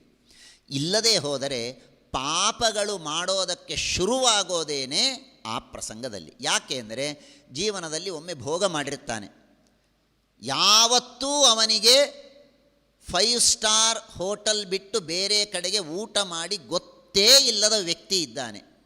ಅವನಿಗೆ ದಾರಿದ್ರ್ಯ ಬಂತು, ಅವನೇನು ಮಾಡ್ತಾನೆ, ಎಲ್ಲೋ ರೋಡಿನಲ್ಲಿ 2 ರೂಪಾಯಿ ಕೊಟ್ಟು ಅವನಿಗೆ ತಿನ್ನೋದಕ್ಕೆ ಮನಸ್ಸಿಲ್ಲ, ಅವನಿಗೆ 5 ಸ್ಟಾರ್ಗೆ ಹೋಗಬೇಕು. ಹಾಗಾದರೆ ಅವನೇನು ಮಾಡ್ತಾನೆ? ಹಣವನ್ನು ಅನ್ಯಾಯದಿಂದ ಗಳಿಸೋದಕ್ಕೆ ಪ್ರಾರಂಭ ಮಾಡ್ತಾನೆ. ಹಣ ಗಳಿಸೋದಕ್ಕೆ, ಅನ್ಯಾಯದಿಂದ ಗಳಿಸೋದಕ್ಕೆ ಯಾಕೆ ಶುರು ಮಾಡ್ತಾನೆ ಅಂದರೆ, ಮನುಷ್ಯ ಅವನಿಗೆ ತನ್ನದೇನು ಲೆವೆಲ್ ಇದೆಯೋ ಆ ಲೆವೆಲ್ ಯಾವತ್ತೂ ಕಡಿಮೆ ಆಗಬಾರದು ಅಂತನ್ನುವ ಒಂದು ಅಹಂಕಾರ ಇರುತ್ತೆ. ವಾಲ್ಮೀಕಿ ಆ ಮಾತನ್ನು ಹೇಳ್ತಾರೆ, ವಿಚ್ಛಿದ್ಯಂತೆ ಕ್ರಿಯಾ ಸರ್ವಾಹ ಗ್ರೀಷ್ಮೆ ಕುಸರಿತೋ ಯಥಾ ಸೋಯಮರ್ಥಂ ಪರಿತ್ಯಜ್ಯ ಸುಖ ಕಾಮ ಸುಖೈಧಿತಃ ಪಾಪಮಾಚರತೆ ಕರ್ತುಂ ತದಾ ದೋಷ ಪ್ರವರ್ಧತೆ. ಸುಖವಾಗಿ ಜೀವನವನ್ನು ಮಾಡಿದಂತಹ ವ್ಯಕ್ತಿ ಯಾವಾಗ ಸ್ವಲ್ಪ ತಾನು ದರಿದ್ರನಾಗ್ತಾನೋ ಆಗ ಮತ್ತೆ ಆ ಸುಖವನ್ನು ಪಡೆಯೋದಕ್ಕೆ ಕೆಟ್ಟ ಕೆಲಸವನ್ನು ಮಾಡೋದಕ್ಕೆ ಶುರು ಮಾಡ್ತಾನೆ. ಹಾಗಾಗಬಾರದು. ಮನುಷ್ಯ ಸಂತೋಷದಲ್ಲಿದ್ದಾಗ, ಶ್ರೀಮಂತಿಕೆಯಲ್ಲಿದ್ದಾಗ ಹೇಗೆ ಸುಖವನ್ನು ಅನುಭವಿಸಿದನೋ ಹಾಗೆ ದಾರಿದ್ರ್ಯದಲ್ಲೂ ಸುಖವನ್ನು ಅನುಭವಿಸುವ ಕಲೆಯನ್ನು ನಾವು ಕಲಿಯಬೇಕು. ಇದಕ್ಕಾಗಿಯೇ ನಮ್ಮ ಶಾಸ್ತ್ರಗಳಲ್ಲಿ ತಪಸ್ಸು, ವ್ರತಗಳು, ಉಪವಾಸಗಳು ಇವುಗಳನ್ನೆಲ್ಲ ಹೇಳಿಕೊಟ್ಟದ್ದು. ಇವೆಲ್ಲ ಯಾಕೆ ಬಂತು ನಮ್ಮ ಶಾಸ್ತ್ರಗಳಲ್ಲಿ? ನಮ್ಮ ಪ್ರಾಚೀನ ಭಾರತದಲ್ಲಿ ವ್ರತ, ನಿಯಮ, ಉಪವಾಸಗಳು, ಚಳಿಯಲ್ಲಿ ಸ್ನಾನ ಮಾಡೋದು, ಬಿಸಿಲಿನಲ್ಲಿ ತಪಸ್ಸು ಮಾಡೋದು, ಇದೆಲ್ಲ ಯಾಕೆ ಹೇಳಿಕೊಟ್ರು ನಮ್ಮ ಶಾಸ್ತ್ರದಲ್ಲಿ ಅಂದರೆ, ಮನುಷ್ಯ ತನ್ನನ್ನು ತಾನು ಯಾವುದೇ ಪರಿಸ್ಥಿತಿಯಲ್ಲೂ ನಾನು ಸುಖವಾಗಿ ಇರಬಹುದು ಅನ್ನುವುದಕ್ಕೆ ಇದೆಲ್ಲ ಟ್ರೈನಿಂಗ್. ಈಗ ನಾಳೆ ಚಾತುರ್ಮಾಸ್ಯ ಬರುತ್ತೆ. ಚಾತುರ್ಮಾಸ್ಯದಲ್ಲಿ ಅದು ತಿನ್ನಬಾರದು, ಇದು ತಿನ್ನಬಾರದು ಅಂತೇನೇನೋ ನಿಯಮಗಳನ್ನು ಮಾಡಿದ್ದಾರೆ. ನಾವು ಅನ್ಕೋತೇವೆ ಯಾಕೆ ಇಷ್ಟು ಕಷ್ಟ ಕೊಡಬೇಕು ಜೀವನಕ್ಕೆ ಅಂತ. ಜೀವನಕ್ಕೆ ಕಷ್ಟ ಕೊಡೋದಲ್ಲ, ಅದು ನಮ್ಮನ್ನು ನಾವು ಟ್ರೈನಿಂಗ್ ಮಾಡಿಕೊಂಡಂತೆ, ಅದು ವರ್ಕ್ಶಾಪ್. ಚಾತುರ್ಮಾಸ್ಯ ಅನ್ನುವುದು ಮತ್ತೇನಲ್ಲ, ಚಾತುರ್ಮಾಸ್ಯ ವ್ರತ ಅನ್ನುವುದು ಮನುಷ್ಯನ ಜೀವನದಲ್ಲಿ ಅವನು ಸಾಮಾನ್ಯವಾಗಿ ಬಾಳಿದರೂ ಸುಖವಾಗಿ ಹೇಗಿರಬಹುದು ಅನ್ನುವುದಕ್ಕೆ ಅದೊಂದು ವರ್ಕ್ಶಾಪ್, ಒಂದು ಟ್ರೈನಿಂಗ್. ಸೊ ಹಾಗಾಗಿ ನಮ್ಮ ಪ್ರಾಚೀನ ಭಾರತದಲ್ಲಿ ನಾನಾ ತರಹದ ಉಪಾಯಗಳನ್ನು ತಿಳಿಸಿಕೊಟ್ಟಿದ್ದಾರೆ. ಬೇಕಾದಷ್ಟು ಮಾತುಗಳನ್ನೆಲ್ಲ ತಿಳಿಸಿಕೊಡ್ತಾರೆ. ಉತ್ಸಾಹದ ಬಗ್ಗೆ, ಸಂತೋಷದ ಬಗ್ಗೆ ನಾನಾ ತರಹದ ಮಾತುಗಳನ್ನು ಹೇಳ್ತಾರೆ. ಒಂದು ಮಾತನ್ನು ವಾಲ್ಮೀಕಿ ಹೇಳ್ತಾನೆ, ಇವತ್ತಿನ ಪ್ರಸಂಗಕ್ಕೆ ನನಗನ್ನಿಸುತ್ತೆ ತುಂಬ ಔಚಿತ್ಯಪೂರ್ಣವಾದಂತಹ ಮಾತು. ಒಬ್ಬ ವ್ಯಕ್ತಿ ಇರ್ತಾನಂತೆ, ಆ ವ್ಯಕ್ತಿಯ ಹತ್ರ ದೊಡ್ಡದಾದ ಮಾವಿನ ತೋಟ, ಭಾರೀ ದೊಡ್ಡದಾದ ಮಾವಿನ ತೋಟ ಇರುತ್ತೆ. ಅವನು ಒಂದು ದಿನ ಸಂಜೆ ಎಲ್ಲೋ ವಾಕಿಂಗ್ ಹೋಗಿರ್ತಾನೆ. ವಾಕಿಂಗ್ ಹೋದ ಸಂದರ್ಭದಲ್ಲಿ ಪಕ್ಕದ ಸ್ವಲ್ಪ ದೂರದಲ್ಲಿ ಒಂದು ಬೇರೆ ಉದ್ಯಾನವನವನ್ನು ನೋಡ್ತಾನೆ. ಆ ಉದ್ಯಾನವನವನ್ನು ನೋಡಿದಾಗ ಆ ಉದ್ಯಾನವನದಲ್ಲಿ ಸುಂದರವಾದಂತಹ ಹೂಗಳ ಗಿಡಗಳೆಲ್ಲ ಕಾಣುತ್ತೆ. ಭಾರೀ ಸುಂದರವಾದ ಹೂ, ಪಾಲಾಶ ಅಂತ ಸಂಸ್ಕೃತದಲ್ಲಿ ಅದನ್ನು ಕರೀತಾರೆ. ಮುತ್ತುಗದ ಹೂವು ಅಂತ ನಾವು ಕನ್ನಡದಲ್ಲಿ ಅದನ್ನು ಹೇಳ್ತೇವೆ. ಬಹಳ ಚೆನ್ನಾಗಿರುತ್ತೆ ನೋಡೋದಕ್ಕೆ. ಆ ಹೂಗಳು ತುಂಬ ಆಕರ್ಷಣೀಯವಾಗಿರುತ್ತೆ. 2-3 ಬಣ್ಣಗಳೆಲ್ಲ ಸೇರಿ ಆ ಹೂವು ಆಗಿರುತ್ತೆ. ಆ ಹೂವಿನ ತೋಟವನ್ನು ನೋಡಿ ಅವನಿಗೆ ಬಹಳ ಸಂತೋಷ ಆಗತ್ತಂತೆ. ಅವನು ಆಲೋಚನೆ ಮಾಡ್ತಾನಂತೆ, ಸುಮ್ಮನೆ ನಾನು ಮಾವಿನ ಗಿಡಗಳನ್ನು ಹಾಕಿ ಕೂತಿದ್ದೇನೆ, ಇದು ಏನು ಚೆನ್ನಾಗೇ ಇಲ್ಲ, ಈ ಹೂಗಳು ನೋಡು ಎಷ್ಟು ಚೆನ್ನಾಗಿದೆ ಅಂತ ಮನಸ್ಸಿನಲ್ಲಿ ಆಲೋಚನೆ ಮಾಡಿ ಅವನು ಮಾರನೇ ದಿನ ಬಂದು ತನ್ನ ಮಾವಿನ ಗಿಡಗಳನ್ನೆಲ್ಲ ಕತ್ತರಿಸಿ ಎಸೆದು ಬಿಡುತ್ತಾನೆ. ಎಸೆದು ಈ ಮುತ್ತುಗದ ಹೂವಿನ ಗಿಡಗಳನ್ನು ಹಾಕ್ತಾನೆ. ಸ್ವಲ್ಪೇ ದಿನಕ್ಕೆ ಬೆಳೆದು ಬಿಡುತ್ತೆ. ಒಳ್ಳೆ ಬಣ್ಣ ಬಣ್ಣ ಬಣ್ಣ ಬಣ್ಣದ ಹೂಗಳು. ಭಾರೀ ಖುಷಿಯಾಗತ್ತೆ, ಭಾರೀ ಖುಷಿಯಾಗತ್ತೆ. ಸ್ವಲ್ಪ ದಿನ ಆಗತ್ತೆ, ಆ ಹೂವು ಹೋಗಿ ಕಾಯಿ ಆಗತ್ತೆ. ಹೂವೇ ಇಷ್ಟು ಚೆನ್ನಾಗಿದೆ ಅಂದರೆ ಕಾಯಿ ಇನ್ನೆಷ್ಟು ಚೆನ್ನಾಗಿರ್ಬೋದು ಅಂತ ಹೇಳಿ ಆ ಕಾಯನ್ನು ಹರಿದು ತಿಂತಾನಂತೆ. ಕಹಿ, ತಿನ್ನೋದಕ್ಕೇ ಬೇಸರ, ಹೇಸಿಗೆ ಎಸೆದು ಬಿಡ್ತಾನಂತೆ. ಆಗ ಅವನಿಗೆ ಪಶ್ಚಾತ್ತಾಪ ಆಗತ್ತಂತೆ. ಹೂವನ್ನು ನಾನು ನೋಡಿ ಮರಳಾದೆ. ನೋಡಿ, ಅವನ ಕೈಯಲ್ಲಿ ಇದ್ದದ್ದು ಮಾವಿನ ಹಣ್ಣಿತ್ತು. ಮಾವಿನಕಾಯಿ, ಮಾವಿನ ಹಣ್ಣನ್ನು ತಿಂದು ಆನಂದಿಸಬಹುದಾದ ಆ ವ್ಯಕ್ತಿ ಯಾವುದೋ ಹೂವನ್ನು ನೋಡಿ ಆ ಹೂವು ಚೆನ್ನಾಗಿದೆ ಅಂತ ಹೇಳಿ ಅದನ್ನು ಇದ್ದ ಮಾವಿನ ಗಿಡವನ್ನು ಕತ್ತರಿಸಿ ಆ ಹೂವನ್ನು ಹಾಕಿದ. ಸ್ವಲ್ಪ ದಿನ ಆನಂದ ಕೊಡ್ತು, ಆಮೇಲೆ ಮತ್ತೆ ಕಹಿಯಾದ ಹಣ್ಣನ್ನೇ ತಿನ್ನುವ ಪರಿಸ್ಥಿತಿ ಅವನಿಗೆ ಬಂತು. ಇವತ್ತಿನ ಸಮಾಜದಲ್ಲಿ ಮತಾಂತರ ಆಗ್ತಾ ಇದೆಯಲ್ಲ, ಮತಾಂತರ ಆಗಿ ಬೇರೆ ಬೇರೆ ಮತಗಳಲ್ಲಿರುವ ಮೋಹಕವಾದ ಮಾತುಗಳನ್ನು ನೋಡಿ, ಮೋಹಕವಾದ ಬಣ್ಣ ಬಣ್ಣದ ಮಾತುಗಳನ್ನು ನೋಡಿ ನಮ್ಮ ಯುವಕ ಯುವತಿಯರು ಬೇರೆ ಬೇರೆ ಧರ್ಮಗಳಿಗೆ ಹೋಗ್ತಾರಲ್ಲ, ಅವರಿಗೆ ಇದಕ್ಕಿಂತಲೂ ಒಳ್ಳೆಯ ಮಾತು ಇನ್ನೊಂದು ಇಲ್ಲ. ಎಷ್ಟು ಚೆನ್ನಾಗಿ ಹೇಳ್ತಾರೆ ವಾಲ್ಮೀಕಿ ಋಷಿಗಳು. ಮೇಲ್ನೋಡೋದಕ್ಕೆ ಏನೇನೋ ಸುಂದರವಾದಂತಹ ಬಣ್ಣ ಬಣ್ಣದ ಮಾತುಗಳಿದೆ, ಅವುಗಳನ್ನು ನೋಡ್ತಾರೆ, ಚೆನ್ನಾಗಿದೆ ಅಂತ ಹೋಗ್ತಾರೆ. ಆಮೇಲೆ ಸಿಗೋದು ಎಲ್ಲಿ? ಫ್ರಿಜ್ಜಿನಲ್ಲಿ ಸಿಗ್ತಾರೆ. ಪೂರ್ಣ ಒಂದು ಬಾಡಿ ಹೋದಂತಹ ಹೆಣ್ಣು 50 ಬಾಡಿಯಾಗಿ ವಾಪಸ್ ಬರ್ತಾಳೆ. ಇದೆಲ್ಲ ಯಾಕೆ? ಆ ಮೋಹದಿಂದಾಗಿ.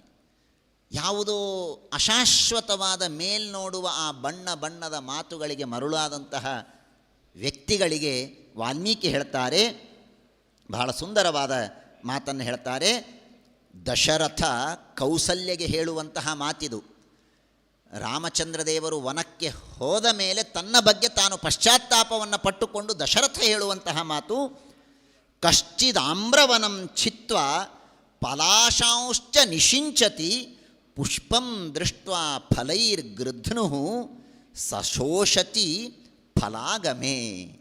ಒಬ್ಬ ವ್ಯಕ್ತಿ ಆಮ್ರವನವನ್ನು ನಾಶ ಮಾಡಿ ಪಲಾಶದ ಗಿಡಗಳನ್ನು ಹಾಕಿ ಒಳ್ಳೆಯ ಹೂವು ಹಣ್ಣುಗಳು ಸಿಗತ್ತೆ ಅಂತ ಕಾಯ್ತಾ ಕೂಡ್ತಾನೆ. ಹೂವನ್ನು ನೋಡಿ ಸಂತೋಷ ಪಡ್ತಾನೆ, ಆದರೆ ಕಾಯಿಯನ್ನು ನೋಡಿ, ಹಣ್ಣನ್ನು ನೋಡಿ ಪಶ್ಚಾತ್ತಾಪವನ್ನು ಪಡ್ತಾನೆ. ಆ ತರಹದ ಪಶ್ಚಾತ್ತಾಪವನ್ನು ಪಡಬಾರದು ಅಂತಾಗಿದ್ದರೆ ಮನುಷ್ಯ ಫಲದ ಕಡೆಗೆ ಗಮನ ಇಡಬೇಕೇ ಹೊರತು ಹೂವಿನ ಕಡೆಗೆ ಗಮನ ಇಡಬಾರದು.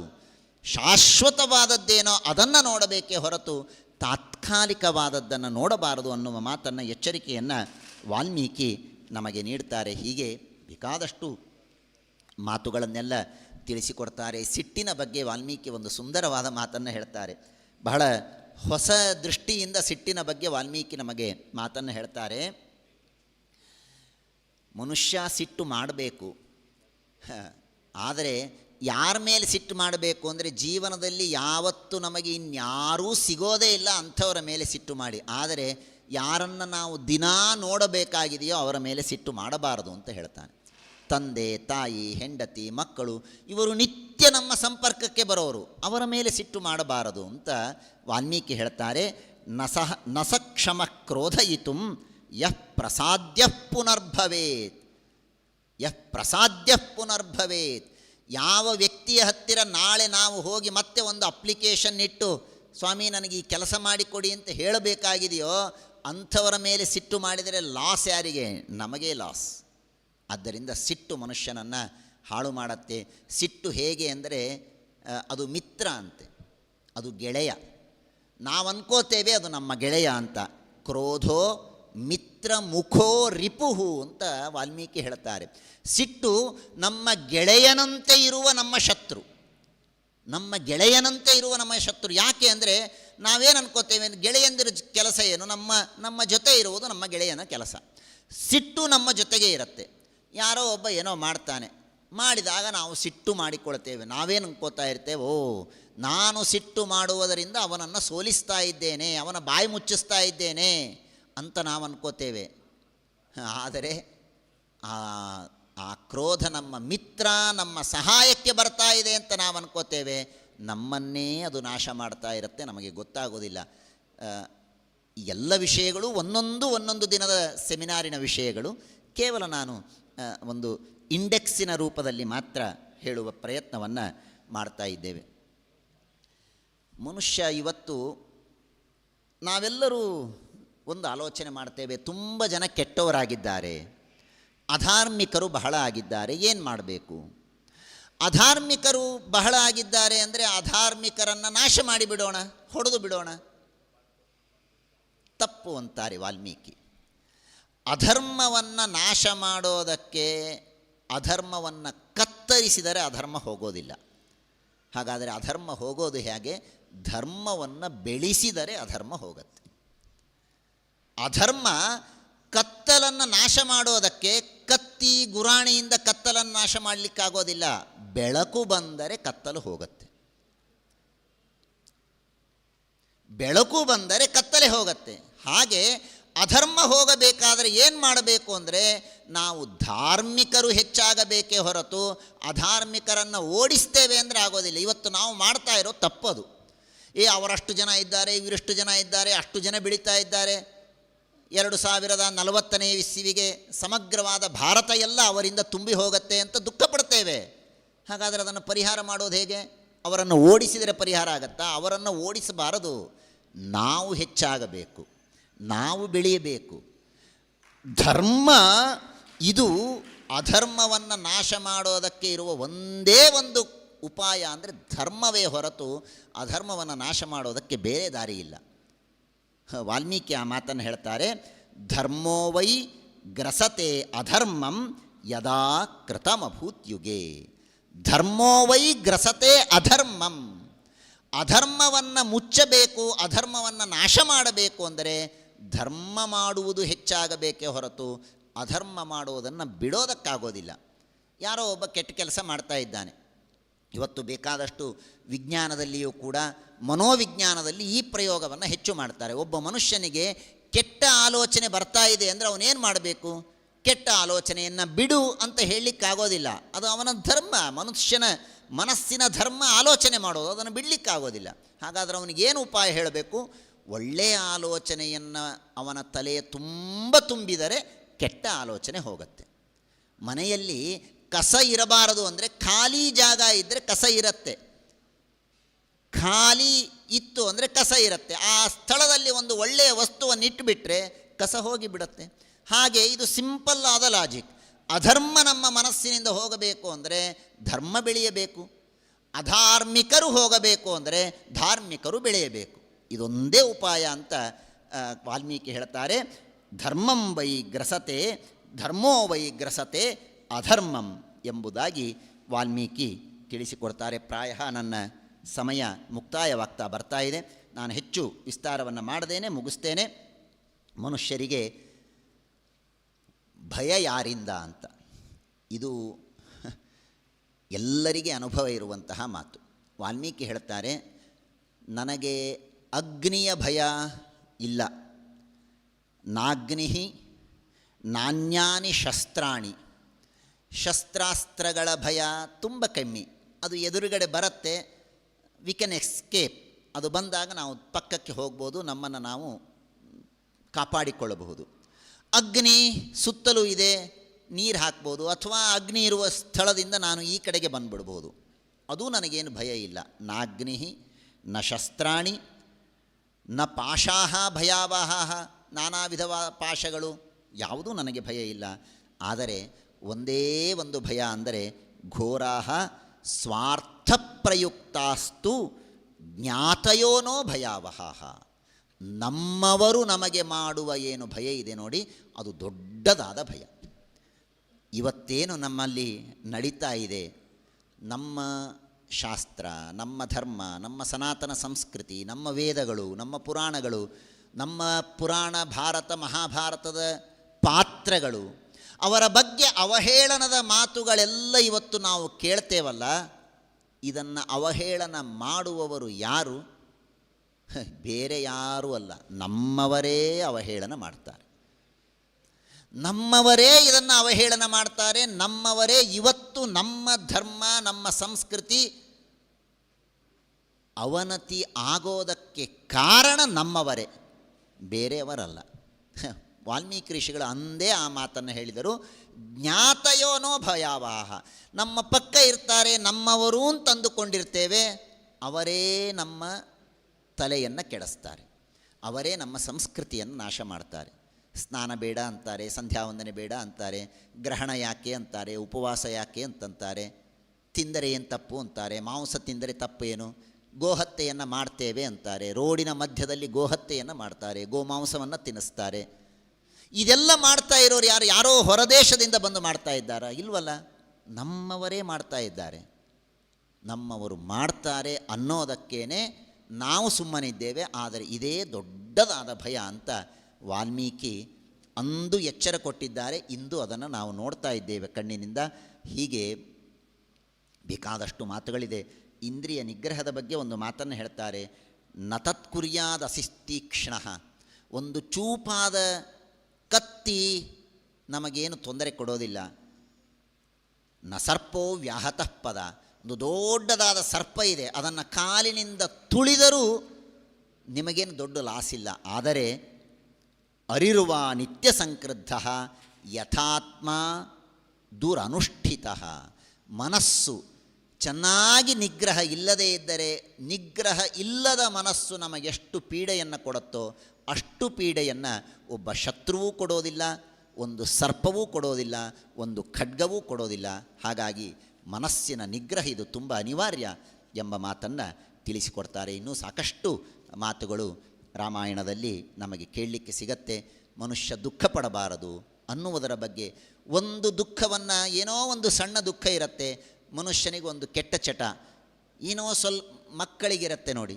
ಮಕ್ಕಳಿಗೆ ಎಲ್ಲೋ ಬೀಳ್ತಾರೆ, ಬಿದ್ದಾಗ ತಂದೆ ತಾಯಿ ಸ್ವಲ್ಪ ಬಂದು ಮುದ್ದು ಮಾಡ್ತಾರೆ ಅಂತ ಗೊತ್ತಾದರೆ ಮೇಲಿಂದ ಮೇಲೆ ಬೀಳ್ತಾವೆ, ಮೇಲಿಂದ ಮೇಲೆ ಬಿದ್ದಂತೆ ತೋರಿಸತ್ತೆ, ನನಗೇನೋ ಗಾಯ ಆಗಿದೆ ಅಂತ ಹೇಳ್ತಾರೆ. ಯಾಕೆ ಅಂದರೆ 4 ಜನರ ಅಟೆನ್ಷನ್ ಸಿಗತ್ತೆ ಅಂತ. ಹಾಗೆ ಮನುಷ್ಯನಿಗೆ ಒಂದು ಕೆಟ್ಟ ಚಟ ಏನು ಅಂದರೆ, ತಾನು ದುಃಖದಲ್ಲಿದ್ದರೆ 4 ಜನ ಅನುಕಂಪದ ಮಾತನ್ನಾಡ್ತಾರೆ ಅಂತ ಶೋಕವನ್ನು ಅವನು ಅನುವರ್ತನ ಮಾಡಿಕೊಂಡು ಹೋಗ್ತಾನೆ, ಅದನ್ನು ಬೆಳೆಸಿಕೊಂಡು ಹೋಗ್ತಾನೆ.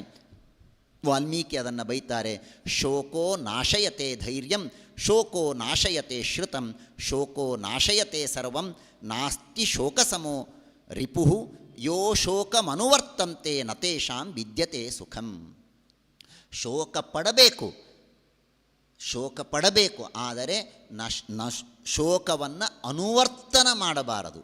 ಆ ಶೋಕವನ್ನು ಹಾಗೇ ಮುಂದುವರಿಸ್ತಾ ಹೋಗಬಾರದು, ಶೋಕದ ಬೆನ್ನು ಹತ್ತಿ ನಾವು ಹೋಗಬಾರದು ಎಂಬ ಮಾತನ್ನು ವಾಲ್ಮೀಕಿ ತಿಳಿಸಿಕೊಡ್ತಾರೆ. ಹೀಗೆ ಅನೇಕ ತರಹದ ಮಾತುಗಳು ವಾಲ್ಮೀಕಿಯ ರಾಮಾಯಣದಲ್ಲಿ ನಮಗೆ ಹೆಜ್ಜೆ ಹೆಜ್ಜೆಗೆ ಪ್ರತಿಯೊಂದು ಘಟನೆಗಳ ಹಿಂದೆ ಕೇಳಲಿಕ್ಕೆ ನೋಡಲಿಕ್ಕೆ ಸಿಗತ್ತೆ. ಆ ವಾಲ್ಮೀಕಿ ರಾಮಾಯಣದ ಅಧ್ಯಯನದ ಮೂಲಕ ಇವತ್ತು ವಾಲ್ಮೀಕಿ ರಾಮಾಯಣವನ್ನು ವಿಶೇಷವಾಗಿ, ಸಮಗ್ರ ರಾಮಾಯಣ ಅಲ್ಲದೇ ಇದ್ದರೂ ಕೂಡ ಆ ರಾಮಾಯಣದ ಈ ತರಹದ ನುಡಿಗಳನ್ನಾದರೂ ಇವತ್ತು ನಮ್ಮ ವಿದ್ಯಾರ್ಥಿಗಳಿಗೆ ಶಾಲಾ ಕಾಲೇಜುಗಳಲ್ಲಿ ಬೋಧನ ಮಾಡುವುದರಿಂದ ಅವರ ಜೀವನದಲ್ಲಿ ಒಂದು ಉತ್ತಮವಾದ ಮಾರ್ಗದರ್ಶನ ಸಿಗತ್ತೆ ಅನ್ನುವುದರಲ್ಲಿ ಸಂದೇಹವಿಲ್ಲ. ಈ ಒಂದು ಅವಕಾಶವನ್ನು ಕಲ್ಪಿಸಿಕೊಟ್ಟದ್ದಕ್ಕಾಗಿ ಸಂಸ್ಥೆಯ ಎಲ್ಲರಿಗೂ ನಾನು ಮತ್ತೊಮ್ಮೆ ಹೃತ್ಪೂರ್ವಕವಾದ ಆಭಾರವನ್ನು ಮನ್ನಣೆ ಮಾಡ್ತಾ 2 ಮಾತುಗಳನ್ನು ಮುಗಿಸ್ತೇನೆ.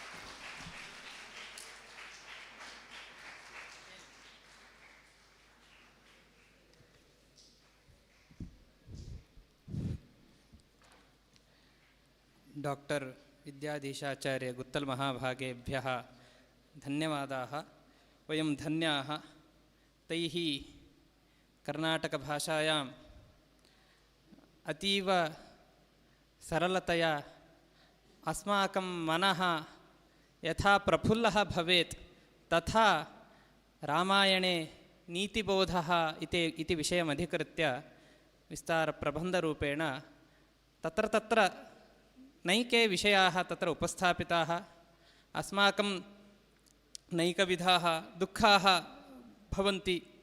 यदा दुःखं भवति तदानीम् अस्माभिः दुःखनाशार्थम् आत्महत्यादिकं क्रियते, तत्सर्वं न कर्तव्यं.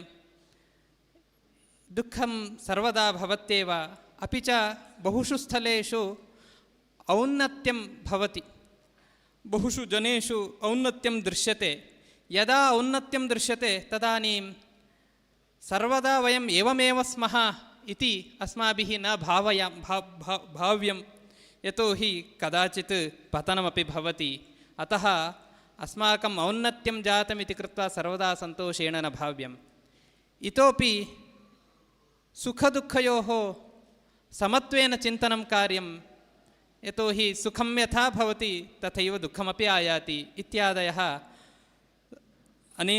नैकाः नीतयः तत्र रामायणे बोधिताः, अस्माकं जीवने अत्यन्तम् उपयुक्ताः.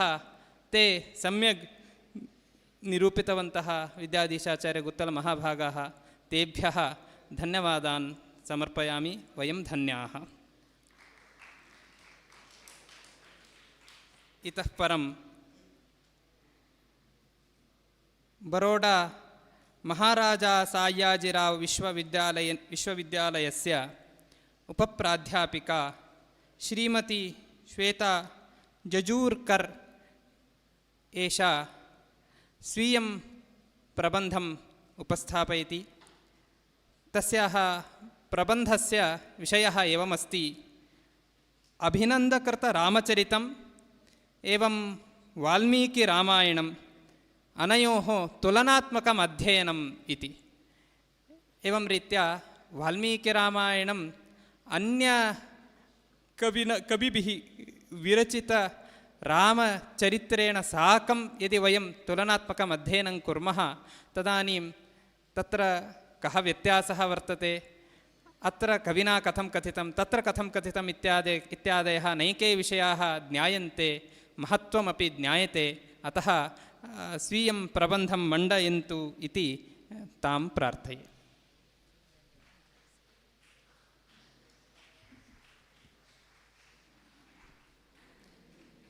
पवर् पायिण्ट् वर्तते, अनुकूलमस्ति, चिन्ता नास्ति। अखण्डमण्डलाकारं व्याप्तं येन चराचरं तत्पदं दर्शितं येन तस्मै श्रीगुरवे नमः। रामो राजमणिः सदा विजयते, रामं रमेशं भजे। रामेणाभिहता निशाचरचमो, रामाय तस्मै नमः। रामान्नास्ति परायणं परतरं, रामस्य दासोऽस्म्यहम्। रामे चित्तलयः सदा भवतु मे, भो Ram मामुद्धर। Respected Professor Gopabandhumishra ji, session chair of today's session, scholars on and off the dais of Sanskrit present here, invited guests and dear students. It's an attempt to present before you a work called Ramacharita by Abhinanda, based on Valmiki Ramayana.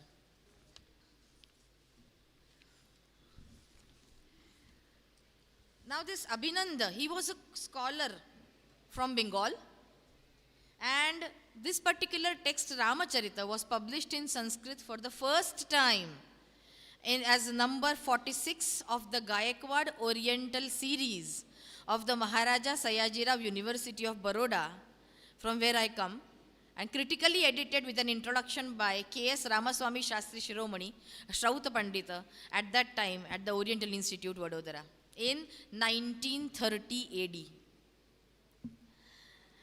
Why the need of this publication when we have Ramayana? So as we see the Kavya Prayojanani mentioned by Bhamatacharya, Kavyam Yashase Arthakrite Vyavahara Videshi Veta Rakshataye Sadyapara Nirvrutaye and Kanta Sammitataya Upadesha Yuje. Out of these, most foremost of the Prayojana is Yashasa or even Sadyapara Nirvruti. Here it is to enrich Sanskrit literature, become famous, and present before them a popular or masterly production, as a result of which the poet also becomes known to the society. Another purpose of this publication was to show extraordinary patronage extended by the Buddhist kings of the Pala dynasty of Bengal towards the orthodox Hindu poets. Now there are two Ramacharitams. One is Ramacharita by Sandhyakara Nandin with Ramapal, a later king of the Pala dynasty, as the hero of the poem. And this another one is the Ramacharita, which is composed by Abhinanda, who was the court poet of King Devapal, alias Haravarsha Yuvaraj. When I came across this work, the first thought which came to my mind was, where was this work and why it is not studied profusely across the country? When I started reading it, see, this is the advantage of such seminars and conferences wherein we take up a work in hand and thoroughly study it and get to know that, yes, this is a work which should be given due consideration, and of course the way Abhinanda was popular, extensive quotations of Ramacharita are found in the later Arankar works quoted by Mahima, Mammata and Bhoj, and even till comparative recent times. So if you look into the period where the quotations are found, we can see that Abhinanda must have hailed before 11th century AD because quotations are profusely found between 11th to 15th century AD. Now this particular text is critically edited, as I mentioned earlier. The critical edition requires more than one manuscript to study. So here, is it visible? The PowerPoint is visible? Yeah. So it is based on 5 manuscripts. The first manuscript is a transcript which is prepared from a manuscript copy preserved in the Government Oriental Manuscript Library, Madras. The Madras copy is also a transcript prepared from a manuscript in Odia script obtained from loan by Harihara Rajaguru of Chochi Nag Jagannathapuram in the Ganjam district, Madras. This manuscript contains sargas 1 to 40 by Abhinanda, and the 40th sarga is incomplete. Of course, this manuscript contains very good readings and is in good condition. The second one is obtained by the curator of Madras Library from Mumbai, Bombay. The readings of this manuscript were found noted down in transcript A, and the Bombay manuscript contains only 1 to 36 sargas. This was again mentioned by the curator in one of his letters. This is where we came to know. Then the third manuscript is preserved in the library of the Oriental Institute, Vadodara. This manuscript contains, as usual, again sargas 1 to 36. But it has in addition another recension of the last 4 sargas, that is 37 to 40, attributed to one poet called Bhima or Bhima Kavi. So it abounds in many errors and omissions, especially in the last 4 sargas. So it was a very tough job to compile or create a critically edited text, complete text from 1 to 40 sargas. Then the 4th manuscript is obtained on loan from the Bikaner Palace Library. This also is fairly correct and well preserved, contains only 36 sargas. And the 5th one is a manuscript preserved in the Jain Bhandaras at Patan in Gujarat. This copy was discovered in the office of the translation branch of Vidyadheeshacharya office at Baroda and presented to the Oriental Institute. Just we know that the libraries collect manuscripts from different places. So this manuscript was collected by the Oriental Institute Baroda and by the translation assistant Mr. Manjulal Majumdar. It contains only 28 sargas. So it was practically useless for collation purposes, as the readings were similar from the 3rd manuscript from the Oriental Institute Vadodara, which was obviously a transcript prepared from it. So this is the information about how the critical edition of which manuscript has to be selected as Vulgate. Now about the introduction of the author Abhinanda, who is of the Mahakavya Ramacharita. He was also popularly known by Abhinanda, Abhinandana, Gauda Abhinandana, Shatananda, Arya Vilas and Vilas. So several names were popular as far as this Abhinanda is concerned. And later writers have mentioned him as a poet equal to the status of Kalidas and Banabhatta, Vakpati Raj also, and they have showed the respect by quoting verses of Abhinanda's Ramacharitam in their compositions. However, while studying, I found that not all verses are traced back to Ramacharitam, so there might be some other stray compositions made by the author which did not reach to us in the present times. Now, these later works of Abhinanda can be divided into 3 distinct classes. One is anthologies, then second is the creative poems and alankar works, and the third is scholastics works and stray compositions. Just for your reference, I have mentioned there are 4 anthologies. Kavindra Vachana Samuchaya.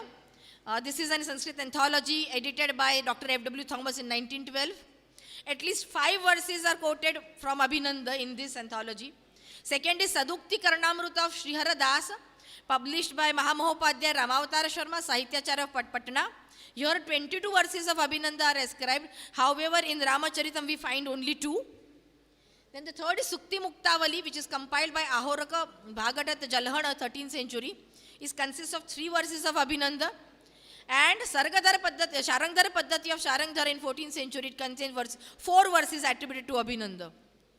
So this is a suggestion that there are other works and texts ascribed to Abhinanda which were quoted by different scholars at different times.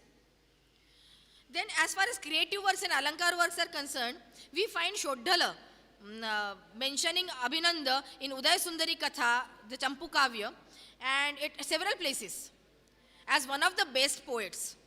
Then Someshwara Datta also mentions in Kirti Kaumudi merits of Abhinanda in the most flattering terms. Kshamendra in his Suratilakam Kavyamala mentions one Abhinanda's fondness for Anushtup in composition. He says, Anushtup satata sakta sabhinandasya nandini vidyadharasya vadane gulikeva prabhava bhuhu. So it is, so Abhinanda was popular for his Anushtup that is mentioned by Kshamendra.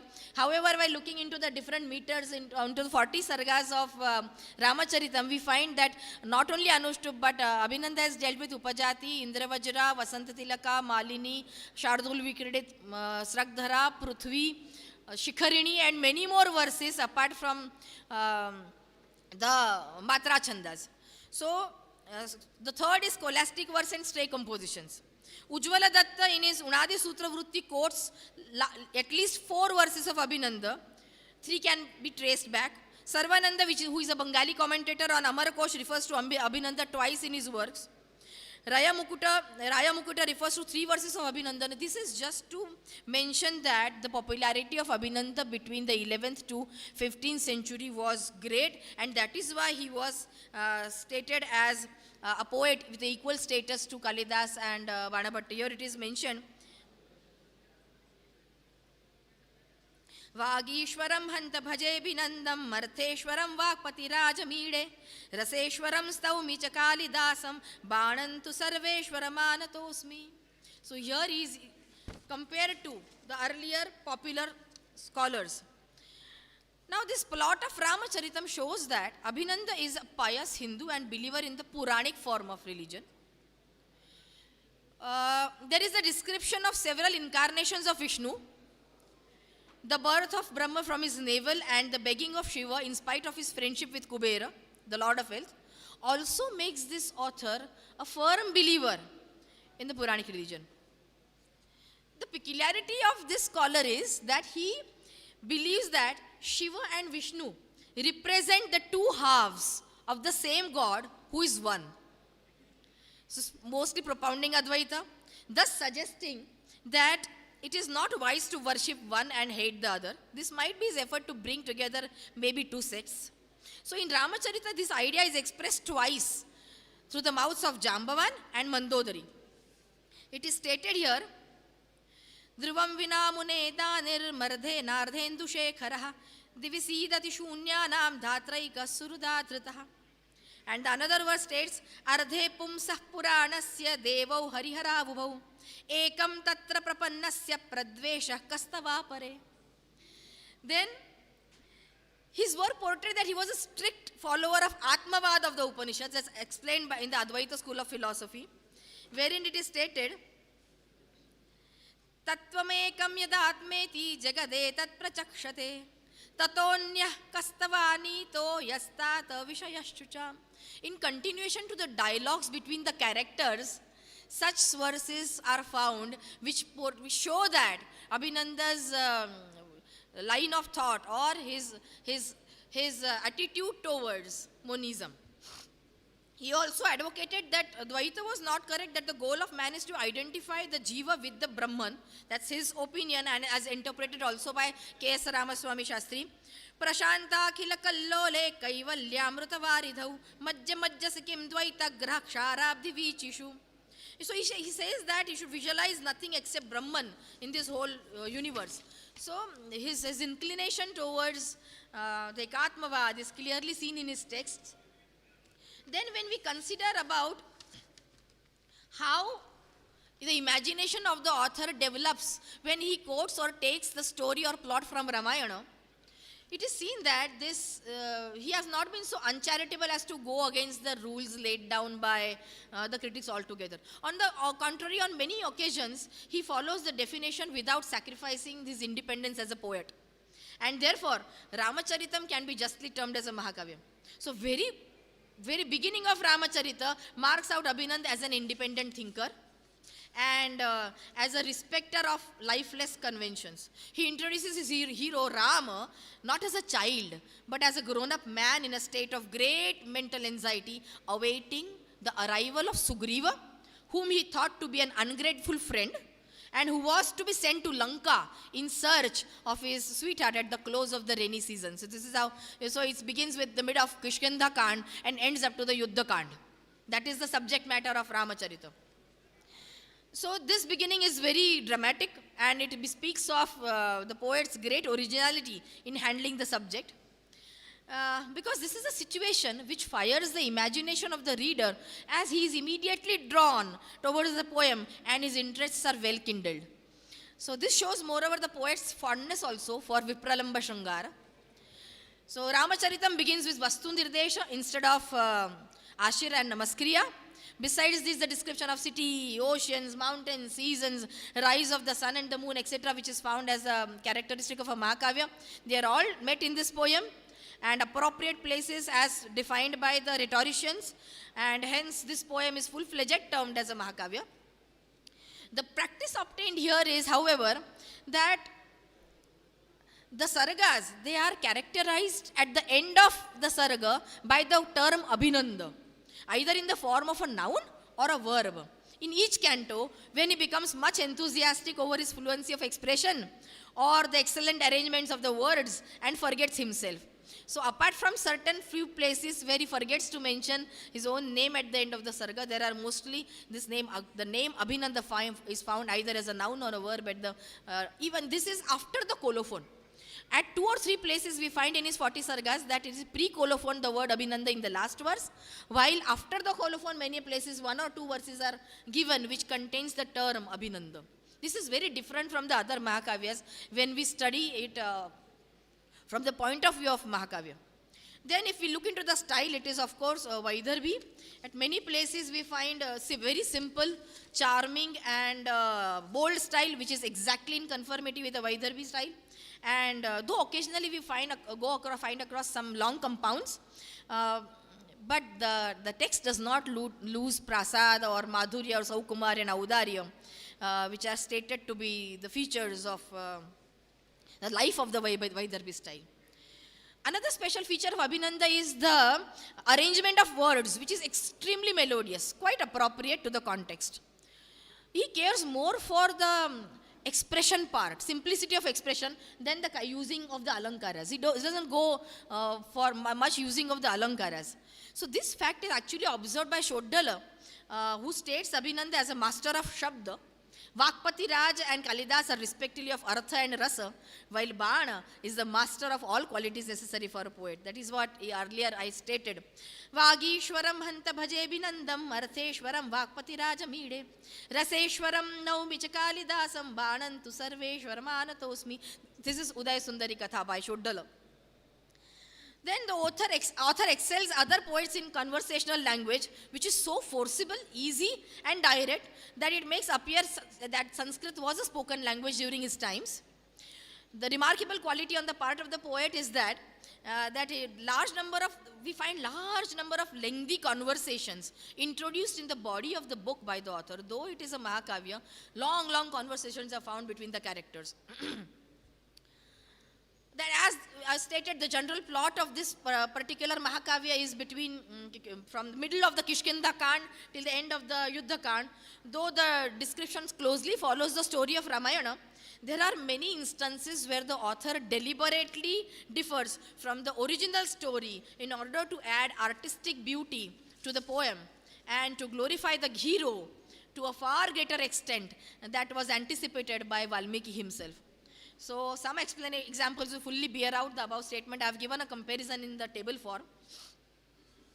So in the Ramacharit, Sugriva himself comes to help Rama with his army after a great deal of delay so as to tax Rama's patience to the utmost limit. Now Lakshmana is not sent out here to Kishkinda to fetch him as in the case in the Ramayana. In both the stories, we find Sugriva fully devoted to Rama, who respects him both as a friend and a king and is very kind to him. But in Ramacharita, Rama refuses to take his help in finding out Sita, about the whereabouts of Sita, in case if he's not willing to serve him, and asks him to return to Kishkinda along with his army. So this is different from what we find in Ramayana. Then in Ramayana, Rama's position is so precarious that it cannot be any means saved except through the help of Sugriva. Though in the Ramacharita, Rama does not treat him like that, as is found in Ramayana. In Ramacharita, while sending Hanuman to Lanka, Rama sends with him tokens, not one token, tokens, ring, then Nupura and the Stanottariya. And he asks him to remember his pedigree beginning from Dilipa to Dasharatha as described by Kalidas in his Raghuvamsham, in order to communicate it to Sita. But Ramayana states that only ring is as the token and not the others. Then in Ramacharita, the party goes in search of Sita to the south, recognizes Rama as the incarnation of Vishnu, and they accordingly recite a panegyric in his honor. This is not found in the Ramayana. In Ramayana, Angad, etc., the chiefs of the army first send the other members of the army in search of Sita, and when they return without success, then they themselves go in search of Sita. While searching in the forest of the Vindhya mountain, they feel thirsty, and then they are surprised to find a demon sleeping at the entrance of the cave where they wanted to enter to quench their thirst. In the original Ramayana, this portion of the story is entirely different. When, however, they enter the cave, this is a very interesting and a different part, creation of Abhinanda, I guess. When they enter the cave, Hanuman is taken by surprise by a female monkey prostitute making indecent proposals to him, which he scornfully refuses. Thereupon, she appears again, this time in the form of a beautiful lady, and entreats him again. But Hanuman remains adamant. Meanwhile, Swayamprabha, the mistress of the cave, appears before him and the other lady disappears. This episode is entirely new introduction in the Ramacharita. The reason given by Swayamprabha for her permanent residence in the cave is also different from what appears in the Ramayana. She states here that Maya, the owner of the cave, brought Hema, her friend, to this cave and lived together as husband and wife. Later on, it so happened that Hema was obliged to go up to heaven to visit her father. Indra, the Lord of heaven, finding this opportunity, caught hold of her and did not allow her to go back to Maya again. As Hema really loved Maya, she sent her companion Swayamprabha to inform Maya of her condition. When Swayamprabha reached the cave, however, she found him dead and learned that the separation from Hema has caused the death of Maya. Swayamprabha had no heart to go back and communicate this news to Hema, that she might also die hearing this news. She resolved, therefore, to stay in that cave till her death and to perform penance in that lonely dwelling. So this is what Ramacharita says. According to Ramayana, Maya is carpenter of demons and is much attached to Hema. Indra becomes annoyed and kills him for this crime. Brahma came after reminding him of his enmity, the enmity between Vali and Sugriva. But Ramayana represents him otherwise. It is stated in the Ramayana that owing to the influence of Hanuman, Angada did not venture to betray Sugriva completely. Angada is represented in the Ramacharita as quite able to cross the sea and return back after finding out the residences of Sita in case others are not prepared to do so. Jambavan pleads here in favor of Hanuman and asks Angada not to interfere in the matter as he was the commander-in-chief. But in Ramayana, Angada, though a chief, is represented to express his inability to cross over Lanka. While crossing the sea, Hanuman meets Sarma first and then Mandara mountain. But in Ramayana, Mandara precedes Sarma. Small changes here and there we find. After the departure of Vibhishana from Lanka, in order to join Rama, Mandodari in the Ramacharita gives a long lecture to Ravana on political affairs. This is not met with in the Ramayana. So as per the time changes, you can see how the characterization also changes and how the female characters, even Mandodari is giving a lecture to Ravana on the political affairs. In Ramacharita, Vibhishana consults one of his brothers, Kuber, on the matter of joining Rama's army and does so on his advice. But in Ramayana, the case is otherwise.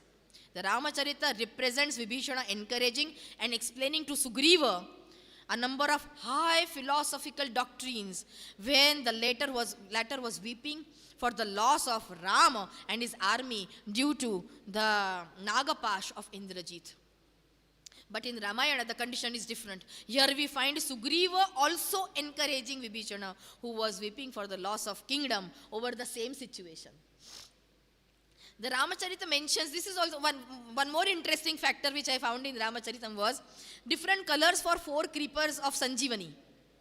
Sanjeevani Lata is supposed to be shown as portrayed as having 4 different colors which gave back life to the whole army devastated and killed by the Brahmastra of Indrajit. Mruta Sanjeevani is white.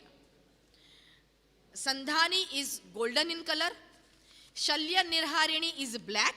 And Swarnakrita is of Babhru color. This is not mentioned in Ramayana.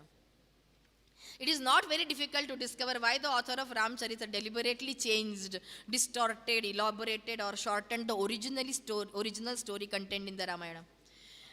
This he did, of course, not in the spirit of defiance, but with the most laudable object, namely to improve upon the story of the Ramayana and add to it an artistic touch to the portions which were quite bland to him which it appeared in the original Ramayana, Valmiki Ramayana. And also to show the characters of the different persons dealt with in the poem in their appropriate settings. So it is very likely that the original work of Abhinanda ended abruptly with the 36th chapter of the Ramacharita, and that the 2 recensions of the last 4 cantos printed here as supplements to the poem were composed by some other poets in later times. Of course, the manuscript material was obtained from the different parts of India, which is already seen.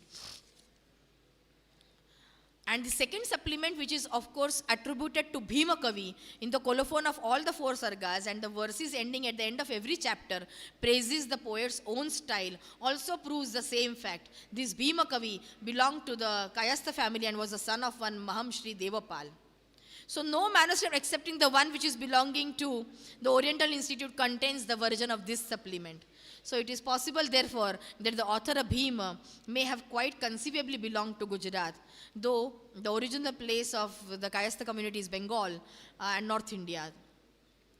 Different studies across this, both the text, we are able to see that not only does Abhinanda follow majority of the portions of Valmiki Ramayana into his study, but he has been successfully able to incorporate the different thought processes or which he found making portions interesting into the Ramacharitam and bringing something new to the scholars at a later period. So there are, we know, there are Upajivya Kavyas, a lot many. So this is an humble attempt from my side to whatever my understanding goes. Compare Valmiki Ramayana is an ocean, and it is impossible to take into charge complete Valmiki Ramayana and compare with it. It is incomparable also. I personally feel it is incomparable. And the story of Rama being considered as the deity and worship him, I don't think that there is any need of comparing Ramayana itself with any other text. But since this is a Upajivya Kavya, and it is based on Valmiki Ramayana and written by a poet who was well known in the other times, I felt the need to present it in front of you all just to show a small contribution of a poet called Abhinanda in this field, or rather in Sanskrit literature. So I thank profusely the authorities of Purna Pragna Samshodhana Mandala and Central Sanskrit University as well as ICPR for giving me this opportunity to present some thoughts on Ramacharita as well as Ramayana in front of you, and I thank the chairperson for the same. Thank you very much. Dhanyavada.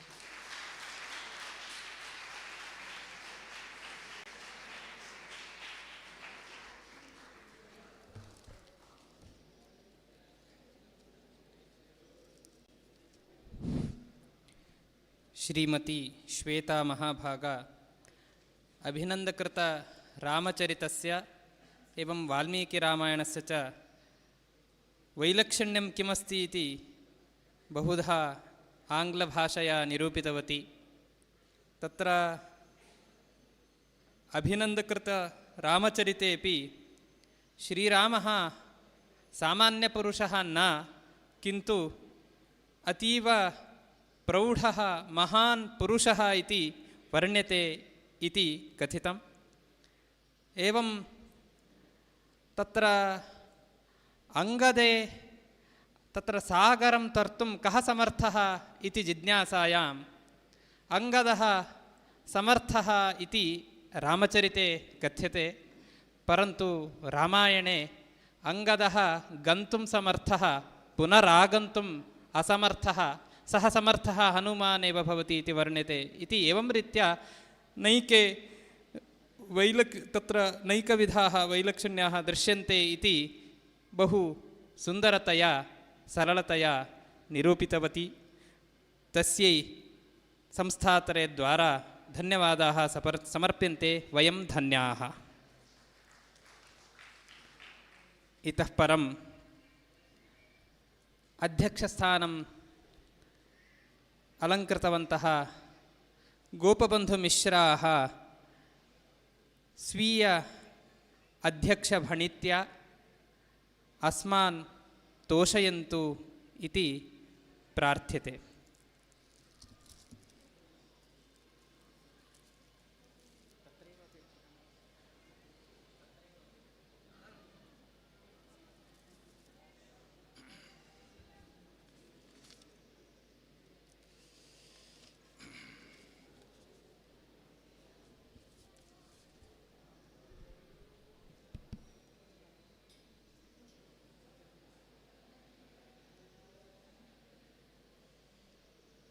Shriram Ram Raghunandan Ram Ram Shriram Ram भरताग्रज राम राम श्रीराम राम रणकर्कश राम राम श्रीराम राम शरणं भव राम राम सच्चिदानन्दरूपाय विश्वोत्पत्त्यादिहेतवे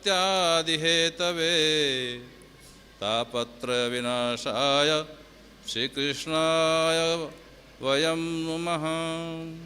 गुरुर्ब्रह्मा गुरुर्विष्णु गुरुर्देवो महेश्वरः गुरुः साक्षात् परं ब्रह्म तस्मै श्रीगुरवे नमः।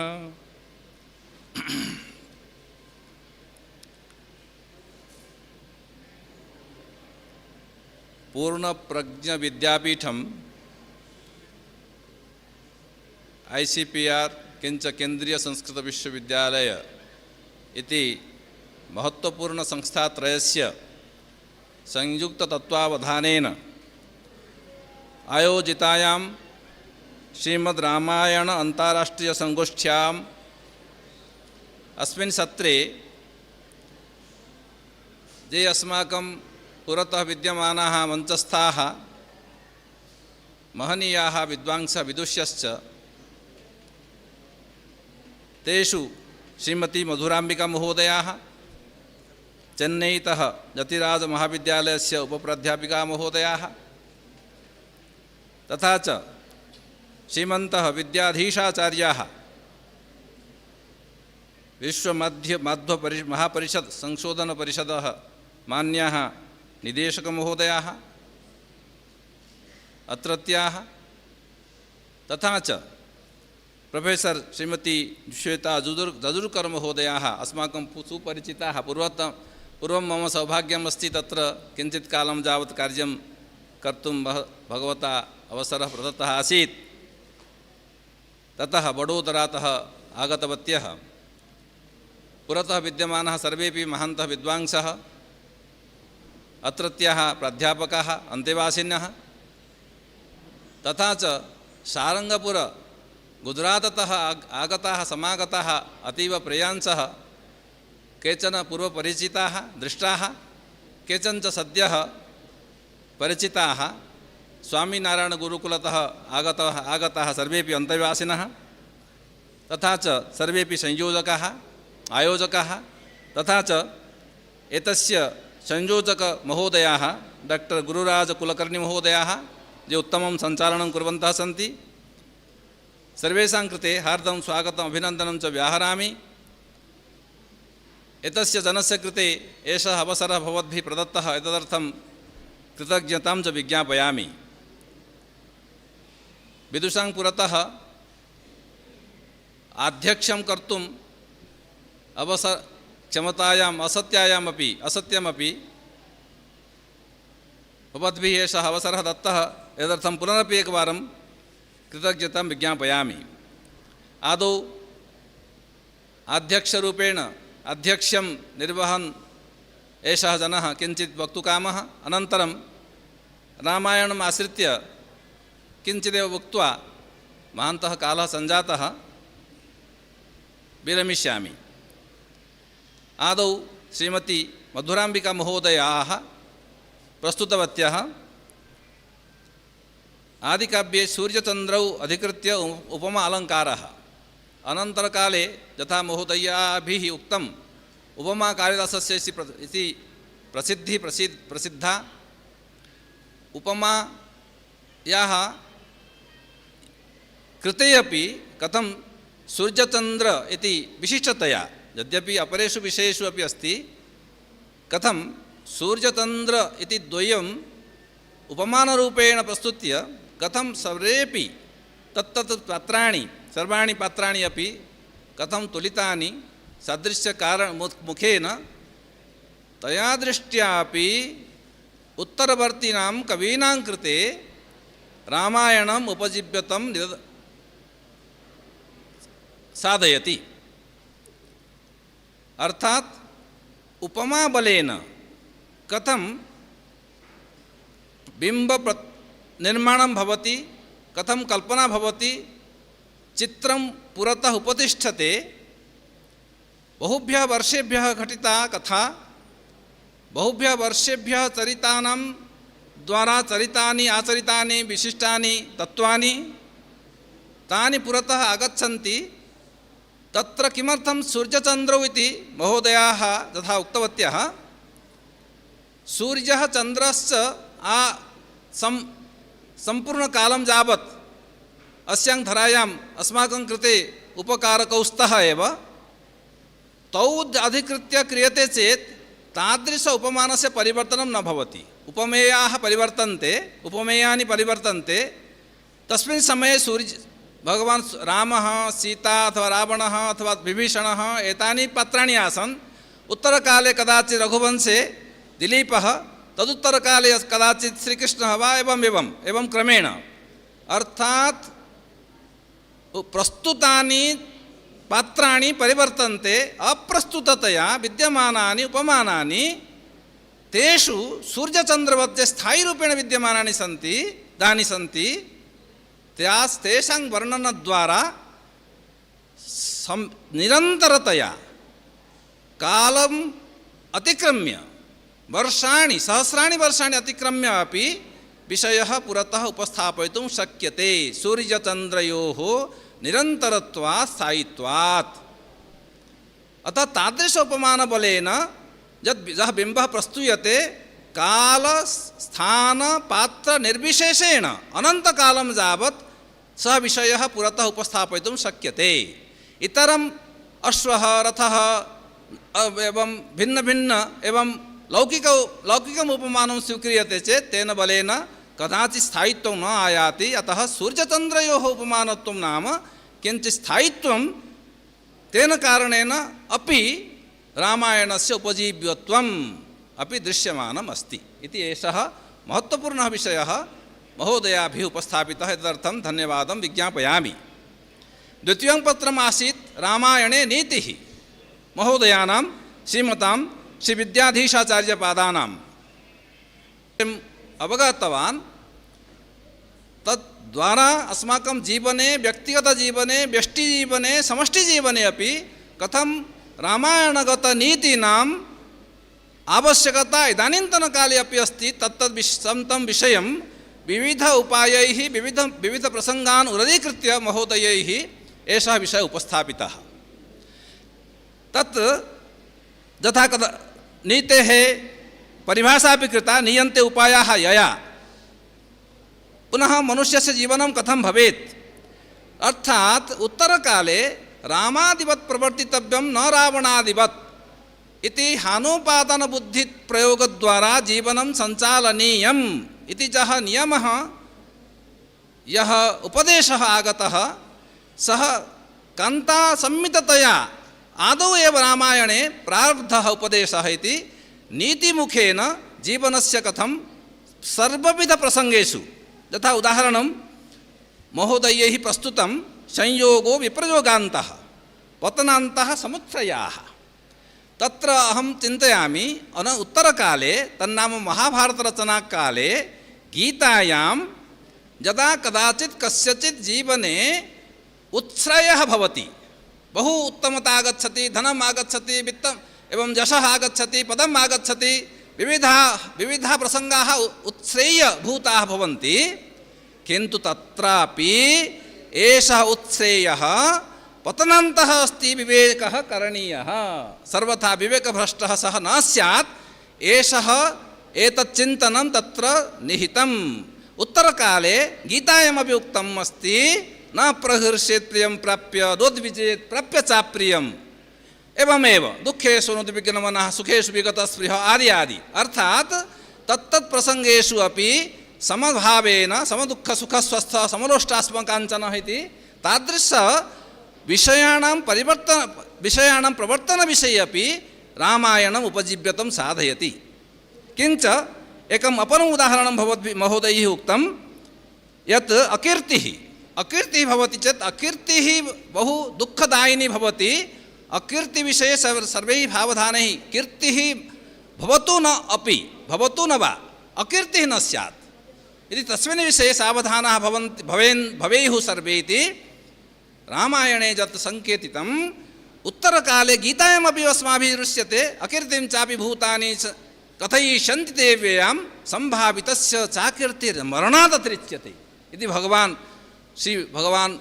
अर्जुन उपदिशति। अर्थात् सः क्रमः रामायणे प्रारब्धः नीतिद्वारा जीवने परिवर्तनं संस्कारणम् आनेतव्यमिति तादृशविषये कथं महोदयैः आम्रपलाशविषये उदाहरणं दत्तं, रामायणगतम् उदाहरणमेव। नीति कथम् समवृक्षयोः बीजवपनकाले समता भवितुम् अर्हति, किन्तु उत्तरकाले फलोद्गमकाले परिचीयते आम्ररोपणं कृत्वा पलाशरोपणं कृत्वा आम्रफलं काङ्क्षते चेत् तर्हि कः परिणामः भवति इति जीवने अस्माकम्।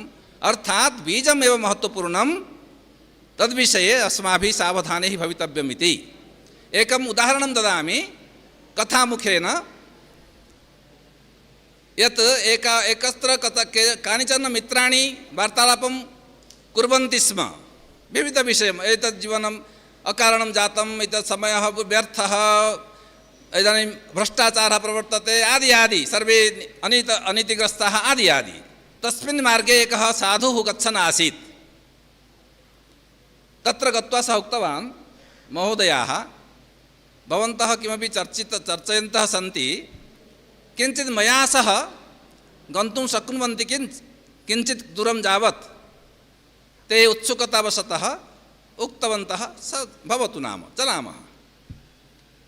तर्हि साधुः अग्रे अग्रे पृष्ठे तानि मित्राणि ते सज्जनाः गतवन्तः। अग्रे गत्वा सः दर्शयति, पश्यतु अत्र क्षेत्रमस्ति, सस्यक्षेत्रं, मध्ये भेदरेखा अस्ति, वामपार्श्वे अपि सस्यं दक्षिणपार्श्वे अपि सस्यं। सः पृष्टवान्, अत्र सस्यद्वयं पश्यतु, वामपार्श्वे किम् अस्ति, इक्षुदण्डाः, इक्षुसस्यं, दक्षिणपार्श्वे किम् अस्ति, तत् गाञ्जा किं कथ्यते, गाञ्जासस्यं, गाञ्जावृक्षः। गाञ्जा तु किं कथ्यते, किमपि गाञ्जा भवति खलु, गाञ्जा अवगम्यते, किमर्थम् अवगम्यते अस्माभिः गाञ्जा इति, किन्तु ज्ञायते, व्यवहारे मास्तु किन्तु ज्ञायते एव गाञ्जा किं भवति इति। अत्र गाञ्जासस्यमस्ति, एतस्मिन् पार्श्वे इक्षुदण्डाः सन्ति। साधु पृच्छति, पश्यतु सा एव भूमिः, वामपार्श्वे अपि भूमिः समाना, दक्षिणपार्श्वे अपि सा एव भूमिः, किन्तु परिणामभेदः। किमर्थं, बीजं तत्र मुख्यं, बीजं यदि भिन्नं तर्हि परिणामः तदनुसारं भवति एव। भूमेः दोषः न दर्शनीयः, तद्वत् अस्माकं चिन्तने दोषः, समयस्य दोषः न, परिस्थितेः दोषः न, अस्माकं चिन्तने व्यवहारे प्रयोगे जीवनचर्यायां दोषः, न तु समयस्य दोषः। समयः तु सः एव, प्रातः भवति, दिवसः भवति, रात्रिः भवति, अतः तद्विषये एतादृशचिन्तनं न करणीयमिति कथा। तद्वत् पलासरोपणपूर्वकम् आम्रफलम् इष्यते चेत् कथं वा भविष्यति इति रामायणकाले सहस्रेभ्यः वर्षेभ्यः प्राक् कथं नीतिद्वारा उपदिष्टमासीत्, इदानीमपि तत् प्रयोगे अस्ति इति महोदयैः सम्यक् एव अपरैः विषयैः अपि बहु सम्यक्तया उपस्थापितवन्तः महोदयाः। अतः तदर्थमपि तेषां कृते धन्यवादान् विज्ञापयामि। अन्तिमं व्याख्यानम् आसीत् महोदयानां श्वेता महोदयानाम् अतीव संशोधनात्मकः प्रसङ्गः। तत्र वङ्गीयः कविः अभिनन्दः तत्र तेन रचितं रामचरितं, यद्यपि अन्तिमसर्गेषु कदाचित् अपरेण तत्पूर्णता विहिता इति लेखद्वारा अर्थात् लेखभेदद्वारा ज्ञायते, तथापि मूलतः सर्गाः तेन एव रचिताः इति। तद्विषये कथं संस्करणानि प्राप्तानि, पञ्चसंस्करणानि तत्र तत्र कुत्र कुतः इति तद्विषये अपि उक्तं। तस्य आकारः, छन्दांसि, प्रयोगः, प्रयोगशैली, चिन्तनम् इति बहु विस्तृतरूपेण किन्तु संक्षिप्ततया अर्थात् भाषा संक्षिप्ता किन्तु सारगर्भिता रीतिः तया रीत्या महोदयाभिः एषः विषयः प्रस्तुतः। तत्र कथम् अद्वैतवादः प्रवर्तते, कथं विषयस्य परिवर्तनं कृत्वा अपि महोदयः कविः मूलतत्त्वम् एव सुरक्षितं स्थापयति। यद्यपि अपारे काव्यसंसारे कविरेकः प्रजापतिः यथास्मै रोचते विश्वं तथेदं परिवर्तते इति किञ्चित् स्वातन्त्र्यं भवति। अहं मन्ये रामायणं तु रसालफलमिव अस्ति। इदानीं रसालकालः, आम्रफलस्य कालः, रसालबीजमिव अस्ति। भिन्न इदानीं सहस्रेषु वर्षेषु विविधप्रान्तेषु विविधभाषायां, न केवलं संस्कृतभाषायाम् अपि तु विविधभाषायां रचितानि इदानीं एतस्यां सङ्गोष्ठ्याम्, अन्ताराष्ट्रीयसङ्गोष्ठ्यां विविधाः विषयाः आगताः। विविधासु भाषासु विविधरीत्या कथं वर्णनम् आगतं, तत्र किं स्वातन्त्र्यम् आगतं। किन्तु एकवारं विद्यानिवासमिश्रमहोदयानाम् एकः लेखः मया पठितः आसीत्। तैः लिखितम् आसीत्, रामायणं गङ्गोत्री इव अस्ति, उत्तरकाले काश्यां गङ्गा प्रवहति, सापि गङ्गा, किन्तु तस्यां गङ्गायाम् अनेक जलप्रवाहाः मिश्रिताः। गङ्गोत्री अस्ति चेत् गङ्गानामकरणं सततप्रवाहद्वारा प्रवाहनित्यताकारणेन सापि गङ्गापदवाच्या भवति। अर्थात् उत्तरकाले बहूनि स्रोतांसि आगतानि, तानि अपि गङ्गापदवाच्यानि जातानि, कारणं मूलं गङ्गोत्री अस्ति इति कारणेन। अतः अस्माभिः मूलं महोदयाभिः अपि अन्ते एतदुक्तं, रामायणम् उपजीवम् अस्ति, तदेव आश्रित्य, तदेव बीजम् आश्रित्य विविधेषु स्थलेषु तत्तद्बीजस्य इदानीं विविधाः वृक्षाः आगताः, विविधस्वादुयुक्तानि फलानि आगतानि, तत्र किञ्चित् परिवर्तनं भवति, किन्तु मूलं सर्वथा सुरक्षितम् अस्ति। मूलं यत् तत्त्वम् अस्ति, येन कारणेन वयं वदामः रम्या रामायणी कथा अथवा रामायणम् उपजीव्यं भवति। किं रामायणं सर्वथा आदिकाव्यम् अस्ति, येन कारणेन वदामः तत्र महोदये कविना तत् अभिनन्देन अङ्गदविषये पुनः टोकेन्स् तत् सङ्केतः प्रेषितः तत्र इतरमपि योजितं, नूपुरमपि योजितं, पुनः उत्तरीयकमपि योजितं। तत्तत् कल्पनाद्वारा इतोपि अभिज्ञानं भवतु। तत्तद्विषये किमपि योजयित्वा अपि कविः न विस्मरति यत् रामायणं स्रोतः, मूलं स्रोतः इति। स्वस्य मौलिकता, स्वस्य आधुनिकतां योजयित्वा अपि मौलिकतां न जहाति इति तस्य वैशिष्ट्यं महोदयस्य कवेः महता श्रमेण, अध्ययनेन, संशोधकचिन्तनेन महोदयाभिः एषः विषयः उपस्थापितः। अतः महोदयानां कृते, श्वेता महोदयानां कृते, यः सा बहु स्थिताः, बहु अध्ययनशीलाः, निरन्तरं चिन्तनशीलाः, संशोधनपरायणाः मया ज्ञायते। अतः एतस्मिन् अवसरे तासामपि भाषणं व्याख्यानं श्रुत्वा एतादृशं काव्यम् उत्तरकाले रचितं तादृशपरिचयः अपि प्राप्तः अस्माभिः, किञ्च तस्य वैशिष्ट्यमपि अस्माभिः अवगतम्। एतद्विषये अस्माकम् अपि एकं सौभाग्यम् अस्माभिः लब्धम्। अतः पुनः धन्यवादं विज्ञापयामि। इदानीं यद्यपि अध्यक्षतायाः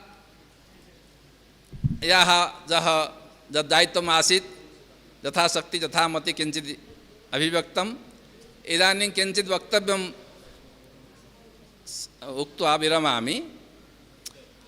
मम विषयः कोऽपि शीर्षकः नास्ति, विषयः अस्ति, शीर्षकं नास्ति, विषयः अस्ति दिव्यतासम्पादकं रामायणं। दिव्यतासम्पादकं भव्यता दिव्यता इति प्रसङ्गद्वयं भवति जीवने। यथा शरीरं भव्यम् अलङ्कृतं वस्त्रम् इत्यादिकं भवति, तत्तत् अवस्थासु भव्यतायाः रूपं परिवर्तते। तद्वत् अयोध्या भवतु अथवा लङ्का भवतु अथवा तत्र तत्र पात्राणि भवन्तु, रथाः अश्वाः इत्यादि विषयेषु उत्तमं वर्णनम् अस्ति, अलङ्कृतं वर्णनम् अस्ति। यत् अर्नमेण्टेड् पोयट्री उच्यते तदस्ति, केचन आर्थोडाक्स् अर्नमेण्टेशन् वदन्ति तदस्ति। अर्थात् भव्यताविषये बहु वर्णनम् उत्तमम् अस्ति। इदानीमपि अस्माभिः भवनानि निर्मीयन्ते, भवनानि, यानानि, वस्तूनि, वस्त्राणि, बहुवचने। भव्यतायाः कृते किं किं न साध्यते। अस्माभिः अपि कदाचित् कल्पितं नासीत् एतादृशम्। इदानीं काशीम् आगच्छन्तु, अहं तु काशीतः आगतवान् अस्मि। काशीम् इदानीं बहु भव्यता आगता, काशी विश्वनाथ कोरिडोर् इत्यादि कारणेन। अर्थात् भव्यतायाः विषये महान् यत्नः भवति, दृश्यते अपि। किन्तु यदि तस्मिन् भवने तस्मिन् नगरे दिव्यता आनेय तर्हि किं किं साधनं भवेत् इति संक्षेपेण किञ्चित् उक्त्वा तदेव समापयामि। एकम् उदाहरणम्, अयोध्यानगरे दिव्यता कथम् आसीत्। अयोध्यानगरं बहु अलङ्कृतम् आसीत्, बहु तोरणसंयुक्तं, बहु किमपि अलङ्कृतं। किन्तु दिव्यता दृष्ट्या किम् आसीत् तस्य वर्णनम् अयोध्या बालकाण्डे कथं आदिकविना कृतम् इति उच्यते। तत्र किम् आसीत् किं न आसीत्। इदानीम् आदौ किं नासीत् इति वदामः। किं नासीत् तत्र बहुवचनं किम् आसीत्, किम् आसीत् तत्र बहुवचनम् अस्ति। कीदृशाः नराः आसन्, नराः कीदृशाः। अर्थात् भव्यं भवनं चेत् तत्र यदि नराः एतादृशाः न भवन्ति तर्हि दिव्यता न आयाति। विशेषणं बृहत्। इदानीं मया तु 27 विशेषणानि स्वीकृतानि। नराः कीदृशाः आसन्, हृष्टाः, धर्मात्मानः पुरुषाः। नराः हृष्टाः धर्मात्मानः। तृतीयं बहुश्रुताः, बहु पठन्तः आसन्। चतुर्थं स्वैः धनैः तुष्टाः। एतादृशाः नराः। अलुब्धाः, लोभरहिताः, सत्यवादिनः, धर्मशीलाः, सुसंयताः, शीलवृत्ताभ्यां मुदिताः, स्वयं प्रसन्नाः, शीलेन वृत्तेन च। महर्षयः इव अमलाः, मलरहिताः, यथा महर्षयः भवन्ति। अर्थात् अयोध्यानगराणां सामान्यनराः अपि तथा आसन्। स्वकर्मनिरताः ब्राह्मणाः, विजितेन्द्रियाः ब्राह्मणाः। केवलं ब्राह्मणत्वं न, विजितेन्द्रियत्वमपि विशेषणमस्ति। दानाध्ययनशीलाः ब्राह्मणाः, दान अध्ययनशीलाः। प्रतिग्रहे संयताः ब्राह्मणाः। दानविषये सम्यक्, किन्तु प्रतिग्रहविषये संयताः। प्रतिग्रहः करणीयः उत न इति। अग्रे चतुर्थेषु वर्णेषु देवता अतिथि पूजकाः। अग्रे चतुर्थेषु अर्थात् चतुर्षु वर्णेषु अपि वर्णेषु देव अतिथि पूजकाः सर्वेपि नराः। कृतज्ञाः। किमर्थं ह्रासः नाम यदि ह्रासः दृश्यते तर्हि एतस्मिन् विषये दिव्यतायाः ह्रासः कुत्र भवति इति वयं अनुमातुं निश्चेतुं शक्नुमः। वदान्याः अर्थात् जे स्वीकुर्वन्ति कृत्यतां स्वीकुर्वन्ति विक्रमसंयुताः शूराः दीर्घायुषः अल्पायुषः नासन्। धर्मं सत्यं च संश्रिताः स्त्रीभिः पुत्रपौत्रैश्च नित्यं सहिताः अर्थात् गृहस्थाः आसन्। ब्रह्ममुखं क्षत्रं ब्रह्ममुखम् आसीत्, न केवलम् अहङ्कारमुखं, ब्रह्मतेजसा व्याप्तं क्षत्रम् अनुव्रताः वैश्याः स्वधर्मनिरताः शूद्राः त्रीन् वर्णान् उपचारिणः शूद्राः अग्निकल्पाः योधाः अग्निकल्पाः पेशलाः अमर्षिणः कृतविद्याः योधाः इति एतैः विशेषणैः किं कथयितुम् इष्यते नाम यदि तस्मिन् नगरे एते जनाः आसन् एतेन कारणेन अयोध्यानगरी अनुकरणीया नगरी तत्र आश्रयणीया नगरी। इदानीं वयं चिन्तयामः एतादृशी धरा इदानीम् अस्ति, एतादृशी वसुधा इदानीम् अस्ति।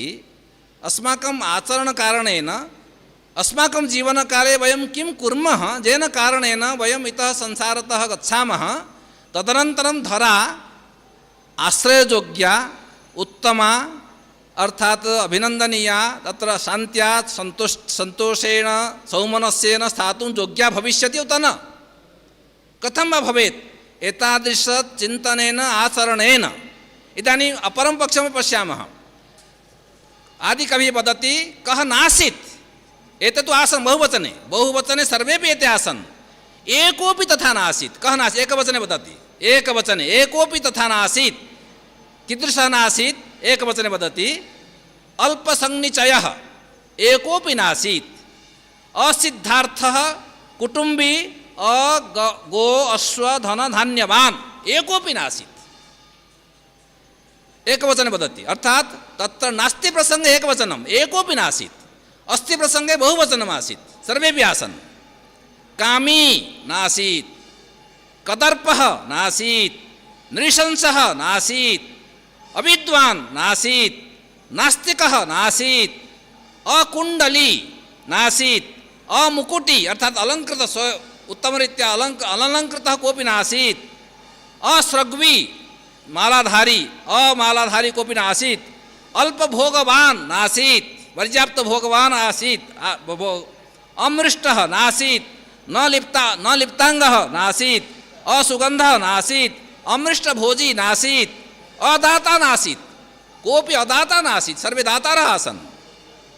अनङ्ग दनिष्क धृक् नासीत्, अहस्ताभरणः नासीत्, अनात्मवान् नासीत्, सर्वे आत्मवन्तः आसन्।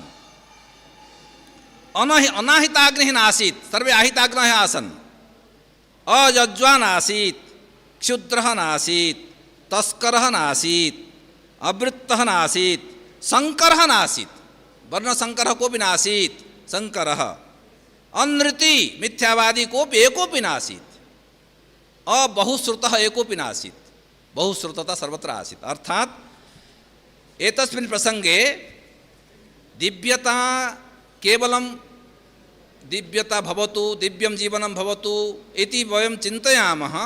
तत्र कानि साधनानि तेषां विषये एतद् यदि मानकं भवति, एतादृशाः तत्र नरः भवन्ति, तर्हि स्वतः एव तद्भवनं, तद्नगरं, तत्स्थलं, तज्जीवनं सम्यक्तया दिव्यं भवति।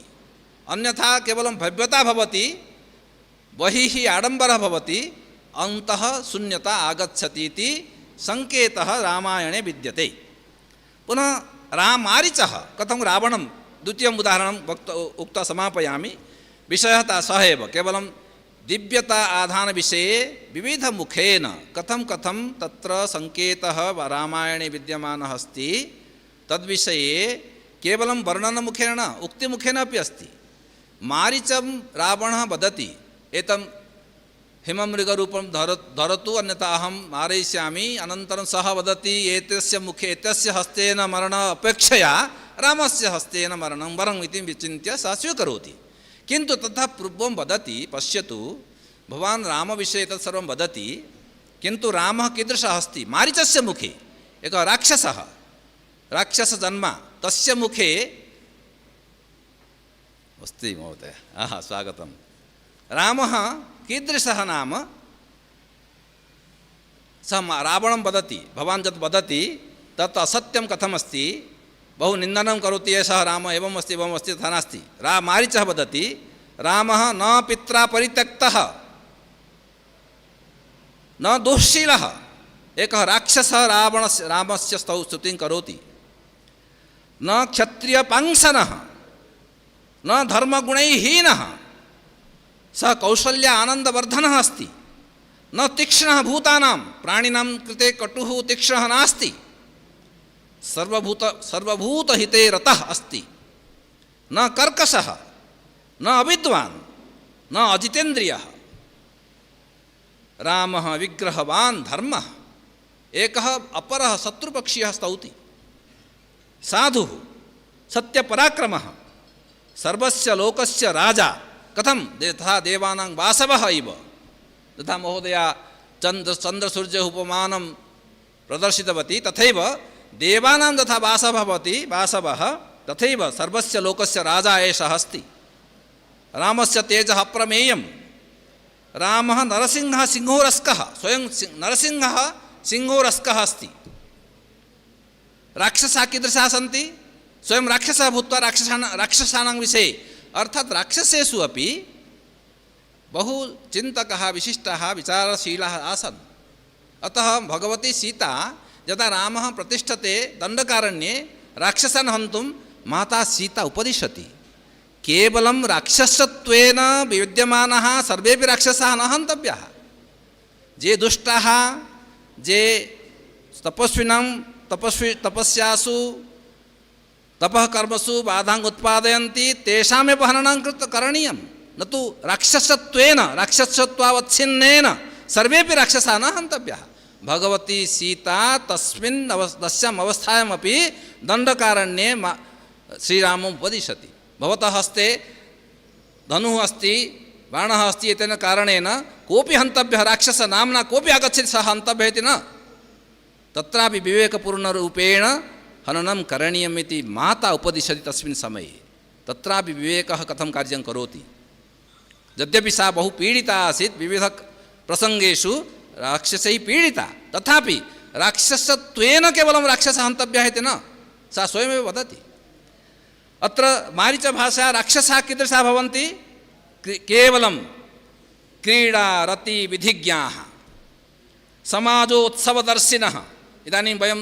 राक्षसत्वं कुत्र कुत्र भवितुम् अर्हति इति वयं तत् निर्णेतुं शक्नुमः समाज उत्सवदर्शिनः किञ्च दिव्यचन्दनदिग्धाङ्गाः दिव्याभरणभूषिताः अर्थात् बाह्य आडम्बरपूर्णाः भवन्ति परपापस्य दुष्परिणतिः का भवति इति मारीचः रावणम् उपदिशति अकुर्वन्तोऽपि पापानि शुचयः पापसंश्रयात् परपापैर्विनश्यन्ति मत्स्या नागह्रदे यथा नागह्रदे मत्स्याः भवन्ति तथैव परपापैः विनश्यन्ति कश्चित् पापं करोति अपरे सर्वे विनश्यन्ति तथैव बहवः साधवो लोके युक्ताः धर्मम् अनुष्ठिताः परेषाम् अपराधेन विनष्टाः सपरिच्छदाः अर्थात् अपरे पापं कुर्वन्ति धार्मिकाः जनाः अपि तेन कारणेन मरणं लभन्ते अतः तादृशं पापं न करणीयं किञ्चित् इतोपि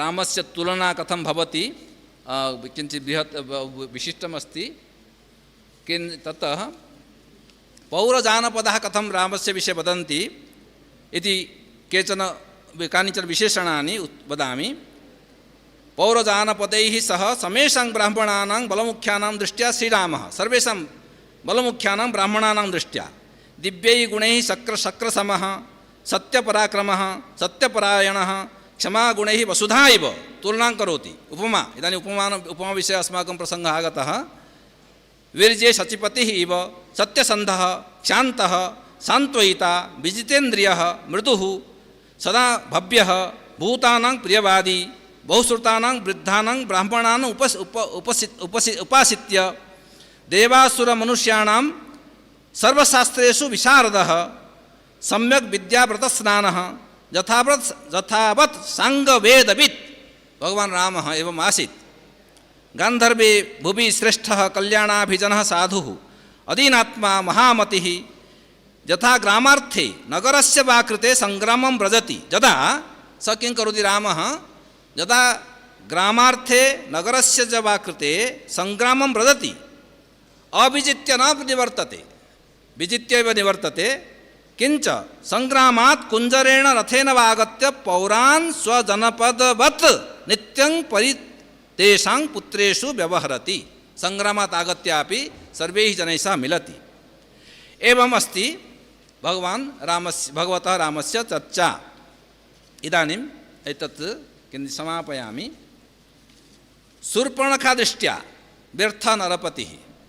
शूर्पणखा वदति रावणं दृष्ट्वा, रावणस्य निकटं गच्छति, यदा तस्य नासाच्छेदनं भवति तदनन्तरं स रावणस्य एतत् विलासव्यसनं दृष्ट्वा वदति, यः नरपतिः व्यर्थः कथं भवति, यः ग्राम्येषु भोगेषु सक्तः एषः नरपतिः नष्टः व्यर्थः कामवृत्तः लुब्धः।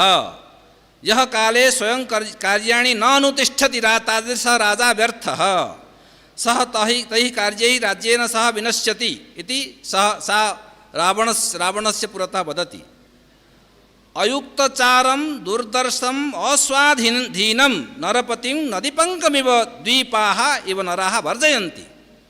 यथा द्वीपाः नदीपङ्कं वर्जयन्ति तथैव नराः अपि एतादृशं नरपतिं वर्जयन्ति। ये नराधीपाः अस्वाधीनं विषयं न रक्षन्ति ते वृद्ध्या न प्रकाशन्ते। यथा सागरे गिरयो यथा सागरे गिरयः भवन्ति किन्तु तेषां प्रकाशः न भवति। किञ्च अयुक्तचारः चपलः बालस्वभावः बुद्धिहीनः नरपतिः व्यर्थः। अयुक्तचारः चपलः बालस्वभावः बुद्धिहीनः नरपतिः व्यर्थः। नरपतीनां कोड ऑफ कंडक्ट एतस्मिन् विषये कथं सा वदति। येषां नरेन्द्राणां चाराः अस्वाधीनाः कोशः नयश्च अस्वाधीनः तैः प्राकृतैः जनैः समाः सामान्यैः जनैः समानाः तेषां द्वारा किञ्चित् कार्यं न भवति। शुष्ककाष्ठैः लोष्ठैः पांशुभिश्च कार्यं भवेत् किन्तु स्थानात् परिभ्रष्टैः वसुधाधिपैः कार्यं न स्यात्। स्थानात् ये परिभ्रष्टाः ते वसुधाधिपाः किमपि कस्मिन्नपि कार्ये उपयोगिनः न भवन्ति। काम अन्ते इदं वदति शूर्पणखा दृष्ट्या उत्तमः नराधिपः तर्हि कीदृशः। ये दूरस्थान् सर्वान् अर्थान् चारेण पश्यन्ति अतः चारचक्षुषः राजानः इति सूच्यते। एवं क्रमेण बहु विशालं तत् अस्ति।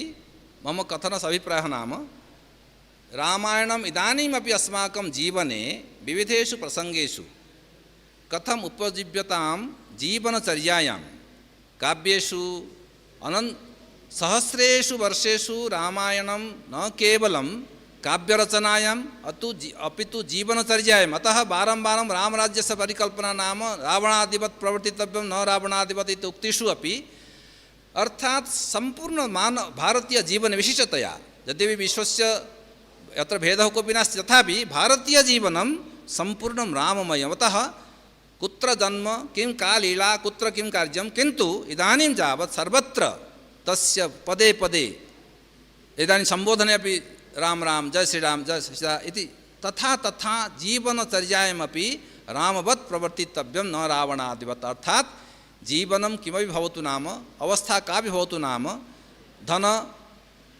पद मर्यादा प्रतिष्ठा इति विषये तारतम्यं भवतु नाम सर्वथा श्रीरामो विजयतां तराम रामादिवत् प्रवर्तितव्यं। दिव्यता सर्वथा राजतां भव्यतायां न्यूनता अधिकता भवतु नाम सर्वथा एते गुणाः समाश्रयणीयाः।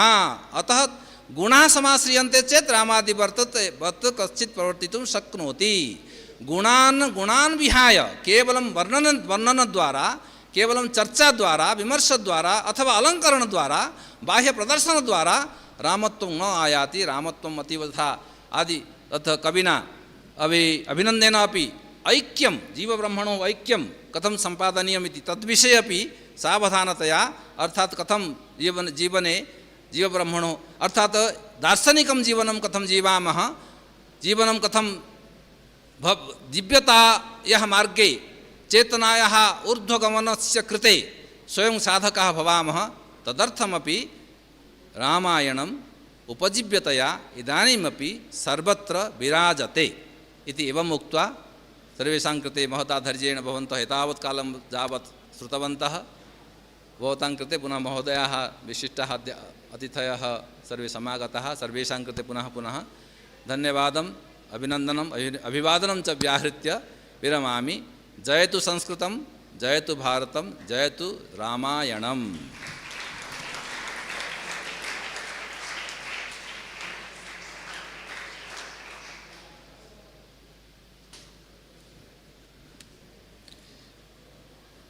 रामादिवद् वर्तितव्यं न रावणादिवत् इति भणिति दिशा कथं वर्तितव्यं, कथमस्माभिः जीवने स्थातव्यम् इति, रामे के गुणाः सन्ति इत्यादयः नैके विषयाः अध्यक्षमहाभागैः निरूपिताः। एवं स्वीय आध्यक्षवचनेन अस्माकं महान् सन्तोषः जातः वर्तते। इदानीम् अत्र संस्थात्रयद्वारा PPSM एवं CSM एवं ICPR संस्थात्रयद्वारा प्रचलिष्यमाणम् इदं सत्रम् अत्र परिसमाप्यते।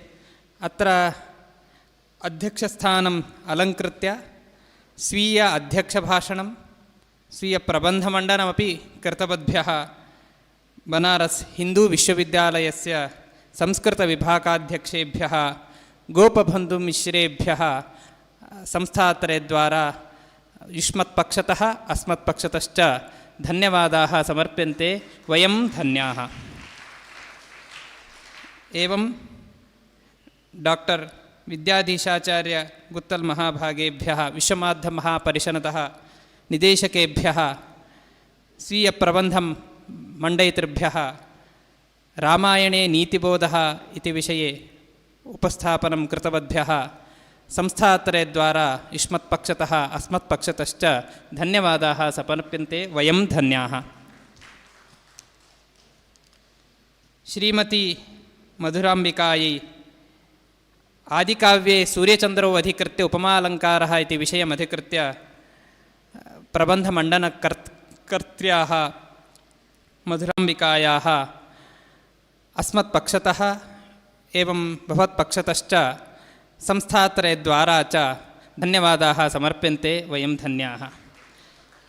एवं श्रीमती श्वेता जजूर्कर् महाभागायाः अभिनन्दकृत रामचरितं वाल्मीकिरामायणम् अनयोः तुलनात्मकम् अध्ययनम् इति विषयमधिकृत्य प्रबन्धमण्डनकर्त्र्याः श्वेता महाभागायाः संस्थात्रयद्वारा अस्मत्पक्षतः युष्मत्पक्षतश्च धन्यवादाः समर्प्यन्ते। वयं धन्याः इति कृत्वा इदं सत्रम् अत्र परिसमाप्यते। श्रीकृष्णार्पणमस्तु।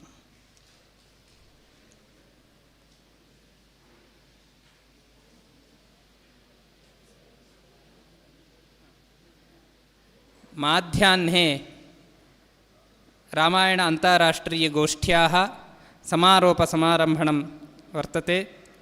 समये सर्वे आगत्य सन्तोषं प्राप्नुवन्तु इति प्रार्थये।